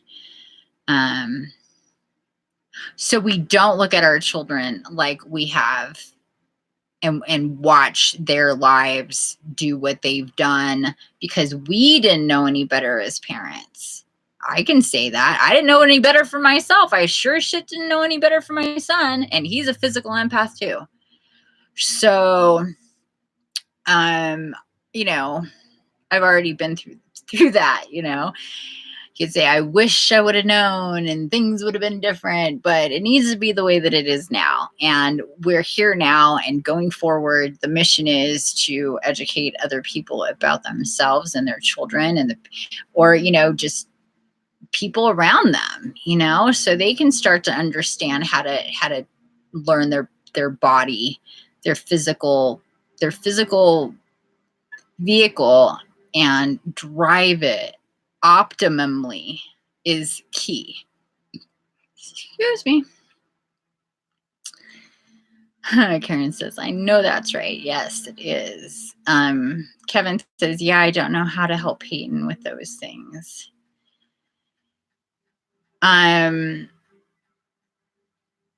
With what things exactly are you talking about, Kevin? Uh-oh, I need to plug in my computer. Oops. Oh boy. Whew. Excuse me. I didn't sleep a whole lot last night. Yeah, is there anything specific, Kevin, about that? When you say try to help Peyton, I'm super duper all for homeschooling, especially for empathic children.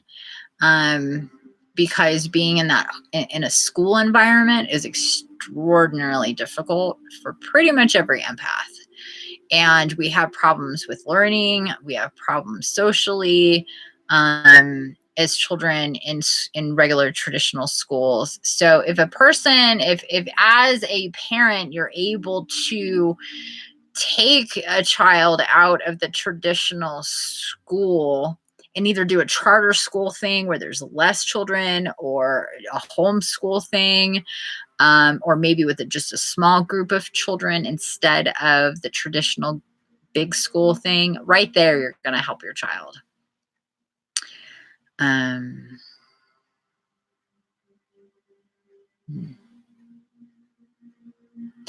Well, you're still learning too, Kevin, about what it is to be an empath and how things work. So you have a real opportunity to learn with your child and teach her as you learn, and what you do to keep yourself clean and clear energetically, and how to live your life, and the things not to do, the things to avoid, the type of people, situations, things like this.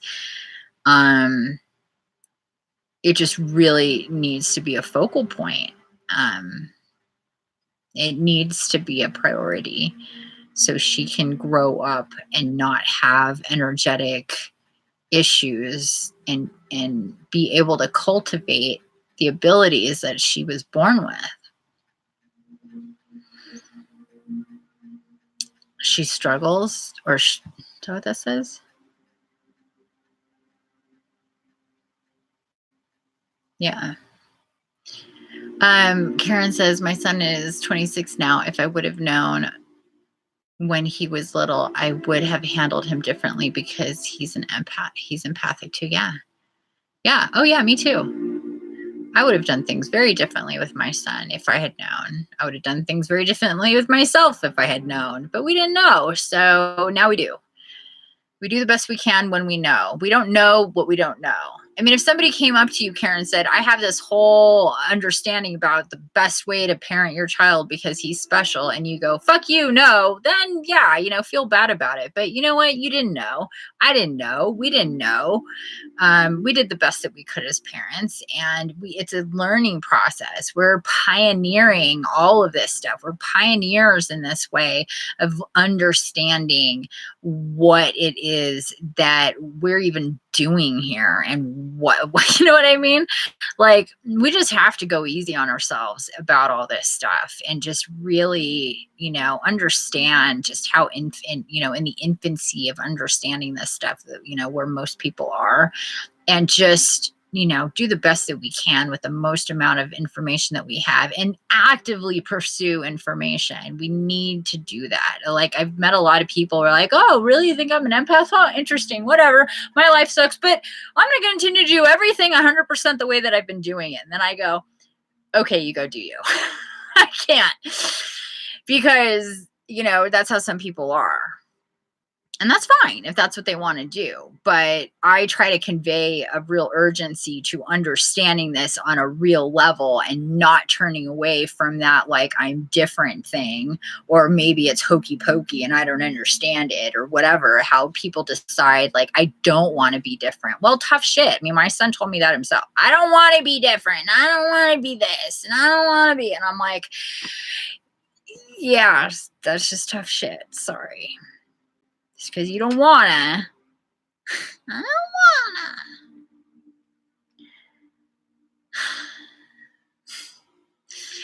Sorry. It's frustrating. People don't wanna, you know what I mean? I don't wanna.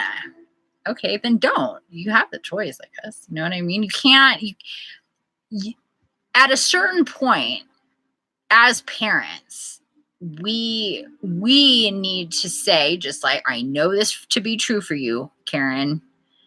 I know this is true for me, where we have to go, you do you. I love you. You do you. Because now I know, and now I've told you, and now it's no more we don't know.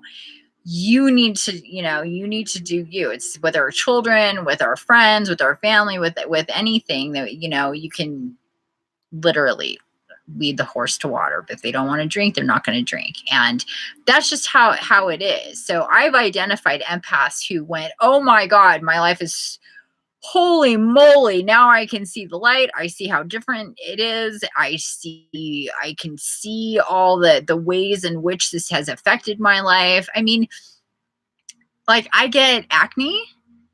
That's an empath thing. That's an energy thing. It's a literally energy that comes out, that, is attached, that comes out in different ways as you're super sensitive. We all have our own, our different things and ways that we process energy. I've gone through periods in these last several years where I went months without not one zit on my face. And then I've gone periods with, like, just nonstop. And what I did learn, though, is I get over them much faster than I used to, because I understand it now, and I'm not, like, angry at it. Like, I used to be really angry at my acne, which is understandable because it's ugly. And I would be very, like, ashamed of it and feel very judged and just all that stuff. And so when I learned that even getting acne was an empath thing, I was like, holy shit. Is there any aspect of my life that isn't affected by me being an empath? And the answer is 100% no. There's no aspect of your life that isn't affected by you being an empath. Because it's what and who you are. It is what you are. It's like, is there any aspect of being Godzilla that doesn't affect him being Godzilla? No, it's pretty much, his reality is what it is because he's Godzilla. So we have to act accordingly. So your son says the same thing. Yeah. Okay. It's like, all right, no. I don't know. I think it's pretty cool to be superhuman myself. I like it. you can you can turn it around from it being a detriment in your life to being really freaking awesome. But you have to decide that that's what it is. Take control. Um, and I tried, with my own son. Like, your life doesn't need to be this shitty. I want to be normal. Okay, experience that for a while until you're tired, because I have faith you will be tired, because you can't unknow what you know. So once a person knows, there's this whole aspect, there's this whole Pandora's box that's just kind of floating around here, and I'm going through life pretend like it's floating around, like right here, and people are like, this is what I see people with their little Pandora boxes of I'm an empath and what that all means, and they're just kind of going through life trying to figure out shit and see. I can't see properly. Well, deal with the friggin' Pandora's box in front of your face, and then maybe things will not be that way. Ay, ay, ay. He's wishy-washy, yeah. Well, unfortunately, he has a lot of this like stored up energy and stuff in him that really messes with him. And so until he decides that he's in control of that, he's going to be kind of thrown all over the place energetically, like a little rag doll. Same thing with my son. They have different issues, but it's similar in the sense that if you choose not to handle yourself, you're going to have problems in your life one way or another. So,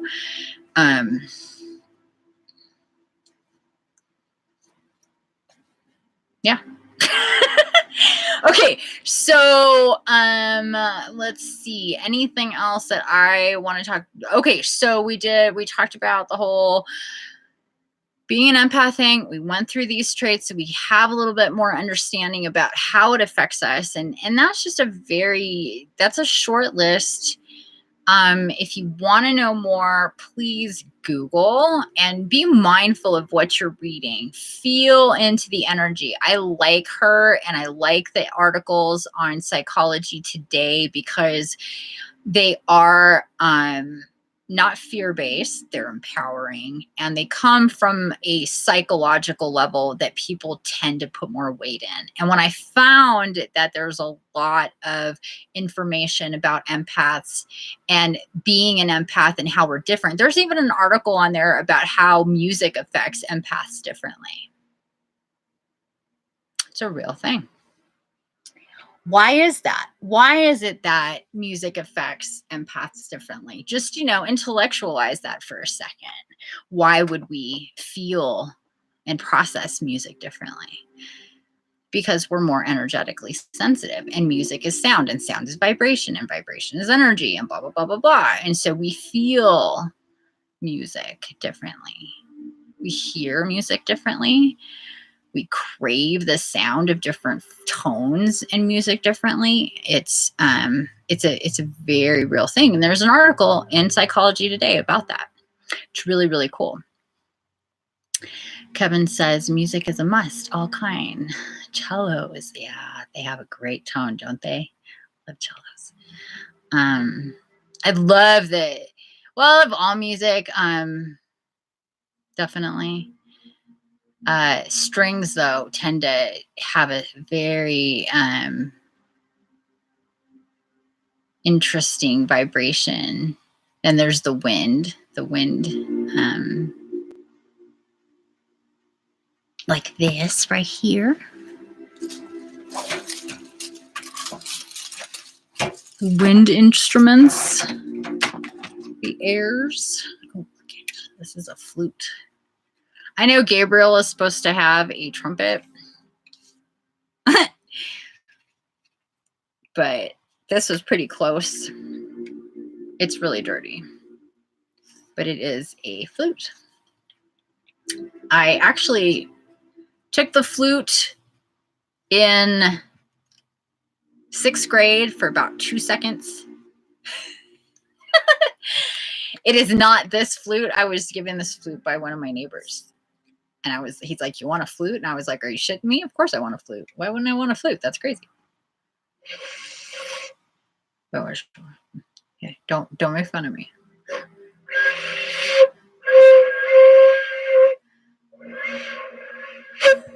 I can't. You know how hard it is to get, you have to like do this special thing where you like push the air up and then down into the flute. It's not easy. If anybody's ever tried to make a flute work, holy shit. Look at all these buttons.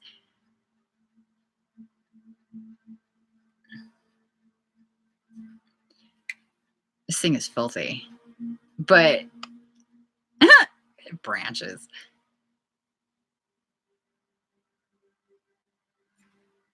So cool. Violin. Sax. The sax instrument is a very good one. I agree. Lots of noise there. Into the noise. I love all music. Music is very therapeutic. It is, Karen. I love music too. I was raised on hearing different kinds of music. So was I. You look at my Pandora and it's just like this rainbow of different types of music. My mother could play the violin. Oh, that's amazing. Your father could play the drums. I love the violin. I've always had a thing for the violin and the piano. I love piano.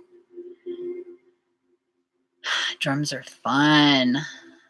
Yeah, so anyway, there is an article on Psychology Today about how we feel and handle music differently as empaths. And it's really, really interesting, very scientific. And just another way for us to go, wow, even that? Yep, wow, even that. Also, empaths have typically, unless you learn as a small child to be able to handle spicy, we're super sensitive to spicy foods and stuff like that, like major wimps. A lot of empaths are real world wimps when it comes to spicy. Like I said, unless you kind of grew up at a very young age, kind of training your body to handle spice,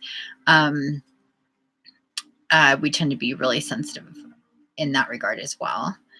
So just a lot of different things. Lots of different things. The snare. Oh, fun.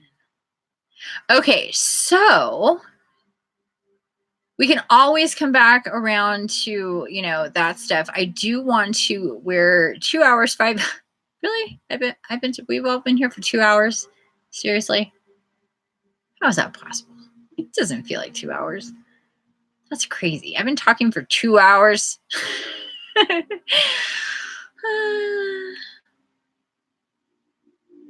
You're pretty good at blocking out pain. Yeah, I am too. I had to learn. I experienced so many different types of pain when, with, being a fibro patient that I didn't even know there were so many different types of pain until I was in the real throes of that illness. And then I learned how good I am at, especially now, handling pain.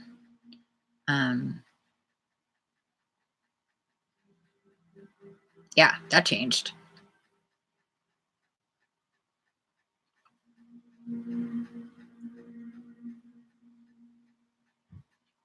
That is a really cool sound. I know what sound you're talking about, Bree. She says the sound of fingers gently scraping the strings of a guitar between notes is like my favorite noise, like running your fingers over the strings without actually strumming subtly between the music. Yeah, it's a cool sound. Actually, I dated a prolific, unbelievable guitar player. Like he really was exceptional. And I could just sit and watch him play and listen to that guitar. And I did for a while because he was so good and it was just beautiful. He was extraordinarily talented.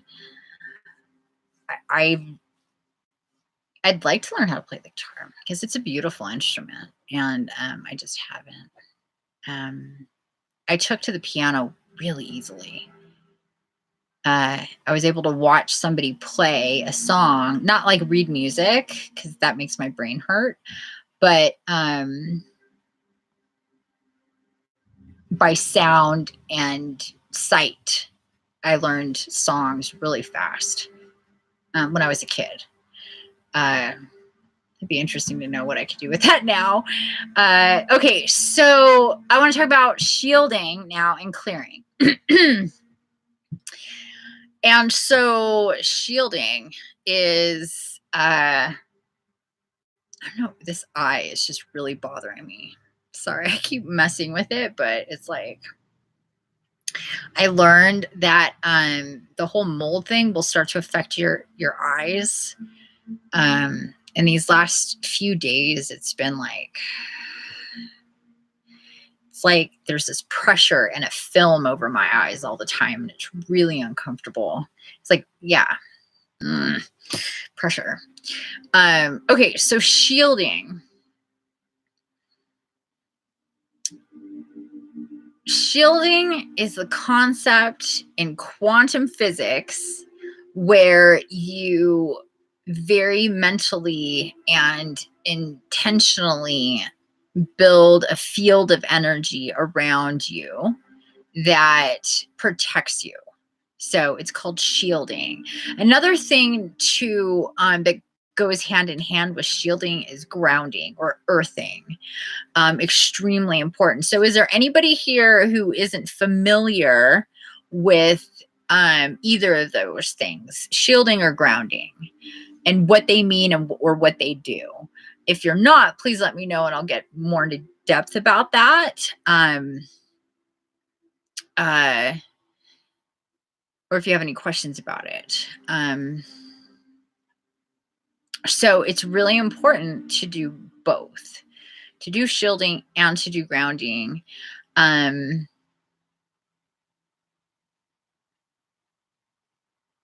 Very little. Okay. You've heard of both before, but explain. Okay.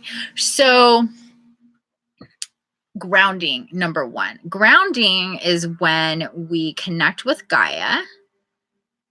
Not sure with grounding. Okay, so grounding is, or it's also called earthing, is when we connect with Gaia and we tether our energy with her energy. So it's another mental like exercise or meditation. So there's like two different things that you can do. You can, and I like the practice of doing them both at the same time because it's just that much stronger. The meditation that I did the other day had components of grounding and shielding. So this is why I wanted to follow up in this video today with talking more about it and then doing a very specific grounding and shielding meditation, because they do go hand in hand. So in the beginning of that meditation that I did the other day, we were standing up and we were bringing in the energy, bringing up the energy of Gaia. It got a little distracting because then I started channeling Gaia, but this time we're not going to do that. But what it is basically, and this is a problem too for a lot of empaths, is that if you don't know what grounding is, it needs to be looked at. Grounding and shielding needs to be on your radar as important as bathing or eating, sleeping. Because it's another facet to a well-rounded lifestyle. So when we ground with Gaia, we're basically taking our energy, and if you want to imagine tethering with Gaia, and it's bringing her energy and like up with us and kind of doing both. And for empaths, the reason why that's important is because because we're so energetically sensitive, our energy can tend to we can almost tend to feel out of body. So if you've ever felt like a little floaty, a little foggy, that like fogginess, that floatiness, that it can come with the tiredness. If you've had like where you're tripping a lot, dropping things a lot, it's like you're in your body and you're not in your body. And when you ground, it's like hugging a tree is grounding. Being really intentional about when you're touching plants or flowers, you can ground that way. But when you do a meditation for grounding, you're literally a lot of grounding meditations will be with basically dropping your energy cord all the way down into the core of Gaia, and just tethering it there in different ways that you can visualize. And this just brings your energy into your body, and it also regulates your energy with Gaia, so you're not feeling so disrupted from outside forces, because your energy field is being fortified with her energy field. So hopefully that makes sense when it comes to grounding. Really important to do. And then shielding is when you have the intention of putting up a barrier, an energetic barrier, a bubble around you, so it buffers you from outside forces. And like I've said before, I personally really like the mirrored reflective shields or bubbles, because they amplify the frequencies that you're giving out and that you're receiving, if they are of a high vibration. And if they're of a negative vibration, it'll just bounce right back to where that's coming from and be repelled to come into your field. So it works really great. And you can do them both at once. And it's recommended to have that practice, to do that daily. But especially if you're somebody who's going to be around, if you're going to go out into public, if you live in a building where there's people all around you, it would be ideal to have the practice to do this on a daily basis. And it's not like an hour-long meditation. It doesn't have to take a really long time at all. It's pretty quick, actually, that you can accomplish this. And then you can just kind of always have it with you and always have it engaged, and then just fortify it more on a daily basis. Tap into that field. You can also use like another one to do that is especially great. So you can have your mirrored ball around you. And you want to, and we're gonna do the meditation, so you guys will know. But you'll want it's like a fluid bubble. It's not like, it moves with you. You want to see it like a mercury type of substance that's see-through and around you and moves with you. It's part of you. It's your energy field.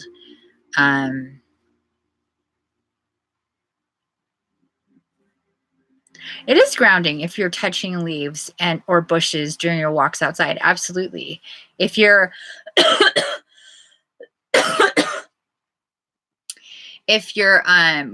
working in your garden, if you're planting, if you're watering your plants and tending to your garden. That's why gardening is so healthy and good for you, because you're constantly grounding. In the spring and summer, if you can walk barefoot, like the number one best way to ground in real life, like physically, is to walk barefoot on grass, or just on Gaia.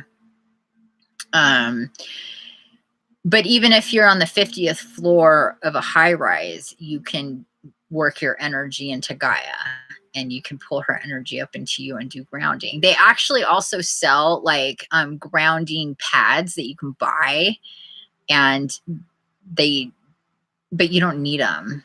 I mean, they're like things that you can lay on, things you could stand on, things you can have in your bed that help with grounding. But crystals will do that for you as well. Having crystals on your body, holding crystals is very, very grounding. having them in your field. That's another part of grounding and shielding, are your crystals. So there's the meditations for grounding and shielding. There's the practice of intent for energetically in a quantum way of shielding and grounding. But then there's also using the other aspects of things that Gaia gives us to use for shielding and grounding, like crystals, essential oils, can be very cleansing, clearing, grounding, and healing, and shielding as well. Like peppermint is extremely cleansing for your environment. Let's say you went out and some weird crazy shit happened with somebody, you can come home and spray some peppermint. I keep peppermint in a water bottle all the time. I clean with it. And you just spray peppermint in your field and walk around. It'll instantly diffuse negative energy. You can use rose oil, and that'll immediately raise rose. The vibration of rose and the scent of rose is the highest vibration that you can get in oil form. It's like that's the vibration of rose. So if you want to real fast lift your vibration up, smell some rose essential oil. That'll also clear your field. Thank you, Karen. You'll be glad when grounding touch. Yes, yes, yes. You'll be glad when your babies move away from that mold. Me too. Every time I hear Rosie, she goes, I'm like, it makes me more upset that she's doing that than I'm doing that. It'll definitely help me out. So there's a lot of things that can be done to fortify your field. So that whole notion of like, oh, we need to, to avoid crowds and stay away from people. It's going to do all this stuff. If you practice these things, you're not going to get affected so much. You're not going to be so emotionally drained, so physically tired. Like you're going to naturally have this energy field around you the more that you're super aware of it and practice it. You'll feel a different in your body and your energy all of the time. So it's really important for this to be a focal point of your life and going forward. Let's see if there was anything else. We talked about the aspects of healing energetically and the different ways that you can do that. So, and the different healing things that you could just do on a if not daily, as close to daily as possible. Like Karen was saying, you go on walks if you can make yourself go on at least, even a 5 or 10 minute walk. I know sometimes depending on the climate, what's going on, that might be really tough. So that's why there's these other things that you can do that will help, but definitely being in nature. And the reason for that the article didn't really go into is because when you're in nature, especially any kind of dense nature, like a forest, or you go into the ocean, where she talked about body of water, even taking a bath or a shower is extraordinarily healing and cleansing, especially if it's hot. Like I've told you guys, hot water is best for transmuting negative energy, really clearing out your body, super duper healing. We tend to, because as I said, be really sensitive to temperatures. So it's something that you have to get used to. I mean, my entire life, I was barely other people be like, you barely have it warm. I'm like, feels good to me. I don't need it super hot. And other people taking super hot showers. I'm like, no. Well, I learned, because I was guided, that hot water, not just water, but hot water is really, really good for you. So that's why, it's really good to go in the hot springs, like those natural hot springs, if you can. Oh my gosh, amazing. So good for you. So number one, really start to consider healing Further healing, if you've been actively healing, this will help you as an empath. And then the shielding and then the clearing and the grounding is a big part of it. Does anybody have any questions about any of that right now? And I do encourage you to do your own research and just check stuff out when it comes to learning more about grounding if you want. But it is pretty simple, and it's not that difficult, but it helps to have the intent that you're connecting energetically with Gaia when you're doing this, because her, as we know, like from the Schumann resonance, that's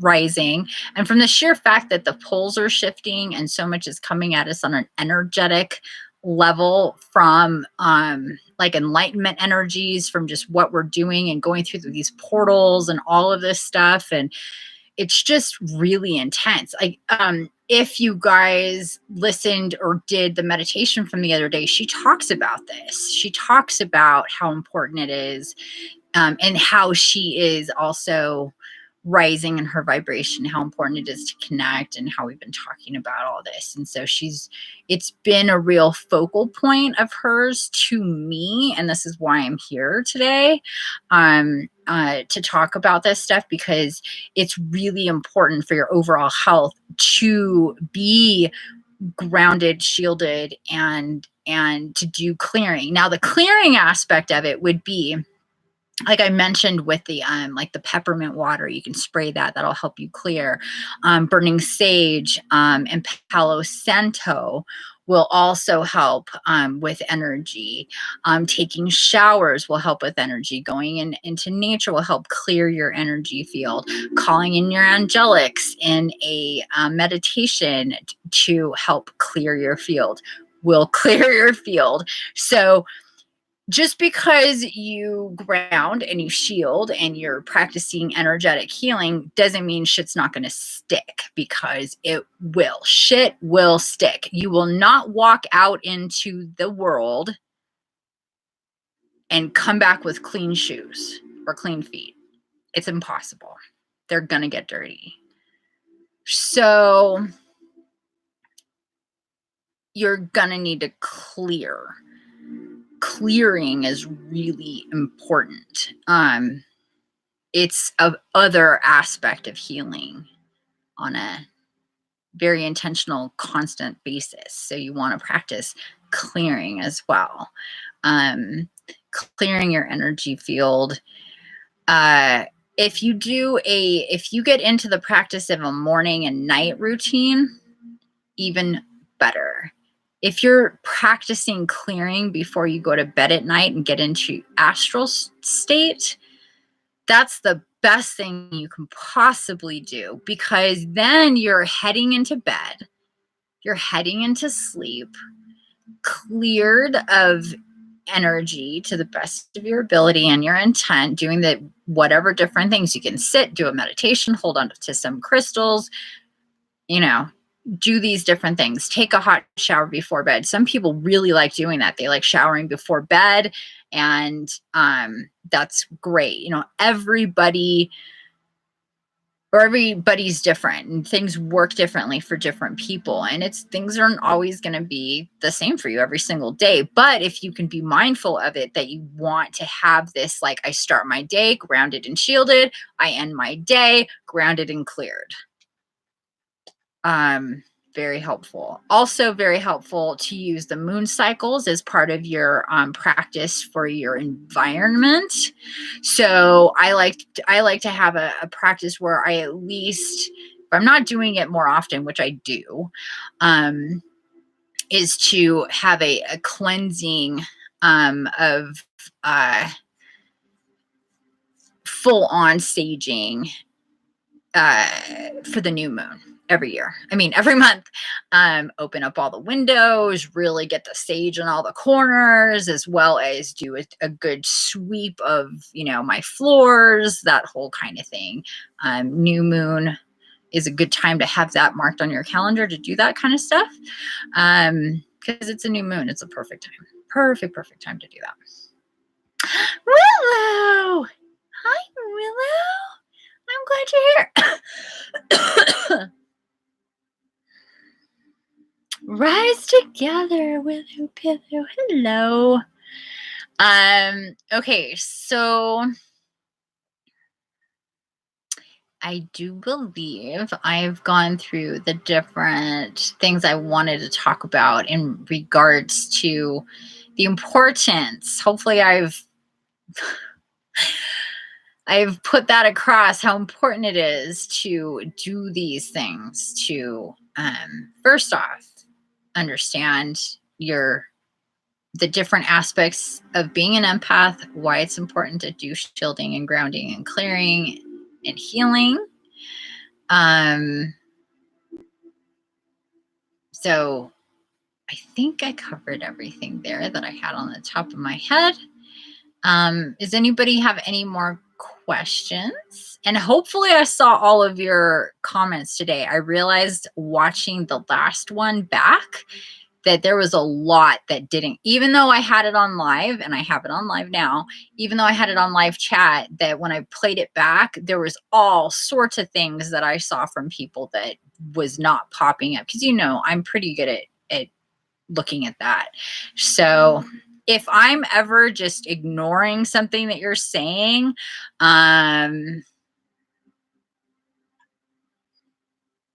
please do something to get my attention about it, because I don't do that. And the other day I was like, when we were talking about the whole Sakiel thing, I thought that she was saying that I had said it, and she explained, Willow explained, no, I said it. But I wasn't seeing very specific things that she was saying, and it was making no sense to me. I'm like, everybody else is probably seeing what she's saying, and I'm like ignoring it. Just ridiculous. So I meant to tell you guys that. Hello. Saki, yeah, you're so cute. That was hilarious. And because I was like, okay, I need to go back and see when I said that, because I don't remember saying it. And what was really funny about that? I watched that same like little snippet time and time and time and time. I probably watched it like 5 or 6 times. And then I'm like, I'm just getting distracted by looking at the cards and what I'm saying. So I just listened. I'm like, maybe I'll just hear it when I say his name. And then I'm like, and then I like am reading as I keep going, I'm reading your comments, and I'm just like, oh my God. I got into Instagram all pissed off. I'm pissed. It was hilarious. I'm like, I look like a complete fool. So anyway, I meant to tell you guys all that earlier, that if it just seems like there was another thing too that Willow had put. You were asking about, the abundance matrix, how to like connect best with the abundance matrix, and you had put that in a few times. It was not popping up for me until I watched it back, and I'm like, what the hell? It was really weird. Really weird. So anyway, if nobody has any more questions or comments in regards to any of that stuff, at least for now, we can do this meditation that I would like to do. And this is something that you'll be able to do. There's other ones too. You can just do a search on YouTube for shielding and grounding meditations. There's several of them. So, you don't have to always do mine, but I was guided to do one. So we're going to do one. Excuse me. I am kind of tossing around the idea of starting a new feed for that, just so it's its own video. I think that might be a good idea. So it's just easy for people to get to when they want to do them. And it's less work for me not to edit a video and split it up. I do it, but it's just easier not to. So what I'd like to do is, actually, I do need to go potty and get something to drink. and I am getting a bit tired. So before it gets too much later, and unless there's anything else anybody wants to discuss or have a question of, I think we've all been here pretty recently. So I think we're all kind of on the same page, I guess you could say. I was open to doing any readings as far as healing goes. So if anybody here would like any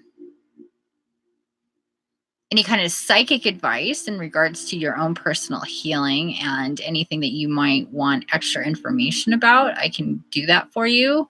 I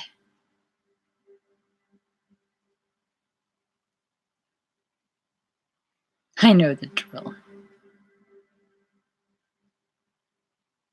You're welcome, guys. Or, think about it. We can circle back to this again. If there is anything specific that you may want information about healing. I mean, healing's always a topic of conversation around here, right? I mean, we're constantly talking about it. So it's a big deal. So we can always give you guys information about your own specific healing. Obviously, I offer these services and I work with people on an individual basis. But I'm also here in this way to help people more openly too. So let's go ahead and do that. If there isn't anything, then let's just say goodbye here for a few minutes. You guys hang out on my page. Don't miss me when I come back. It's not going to be long, like maybe 10 minutes. I want to see what time is it? Almost 9. I have no idea if they're still working over there in my new place. I want to kind of poke my head out and make sure that Gilbert, oh gosh, I heard about Gilbert today. He was like breaking into somebody's little space back here because he was freezing and he wasn't like allowed to go inside. Whatever. There's a thing. So I'm like, nope. I'm in charge of Gilbert. I don't want him to get in trouble. Please know that he's going to be mine and in my home, and pretty much everybody's on board with that because everybody loves him. And they're like, oh, good. As long as you're okay, that's cool. Everybody's pretty cool about that. So I just want to make sure he's good. And see if they're actually still working over there. Just real quick. So we're talking like 5-10 minutes. I'll be back. We'll do this meditation. It's not a long one. It's not like an hour-long meditation like some of mine. We're not going to do any channeling. This is just going to be the practice of grounding and shielding. So you can do these at any time. Okay, lovies? I will see you very soon. Thank you guys all so much for being here. Hopefully I'll see you guys all back in just a few minutes. Again, if you could leave comments, like, and share. I think everybody that's present is already subscribed. I appreciate you all so very much. I thank you, thank you, thank you. Donations are always welcomed and appreciated. And I love you all so very much. And I will be back here in just a few moments. Infinite love and blessings. Don't forget the key is to create.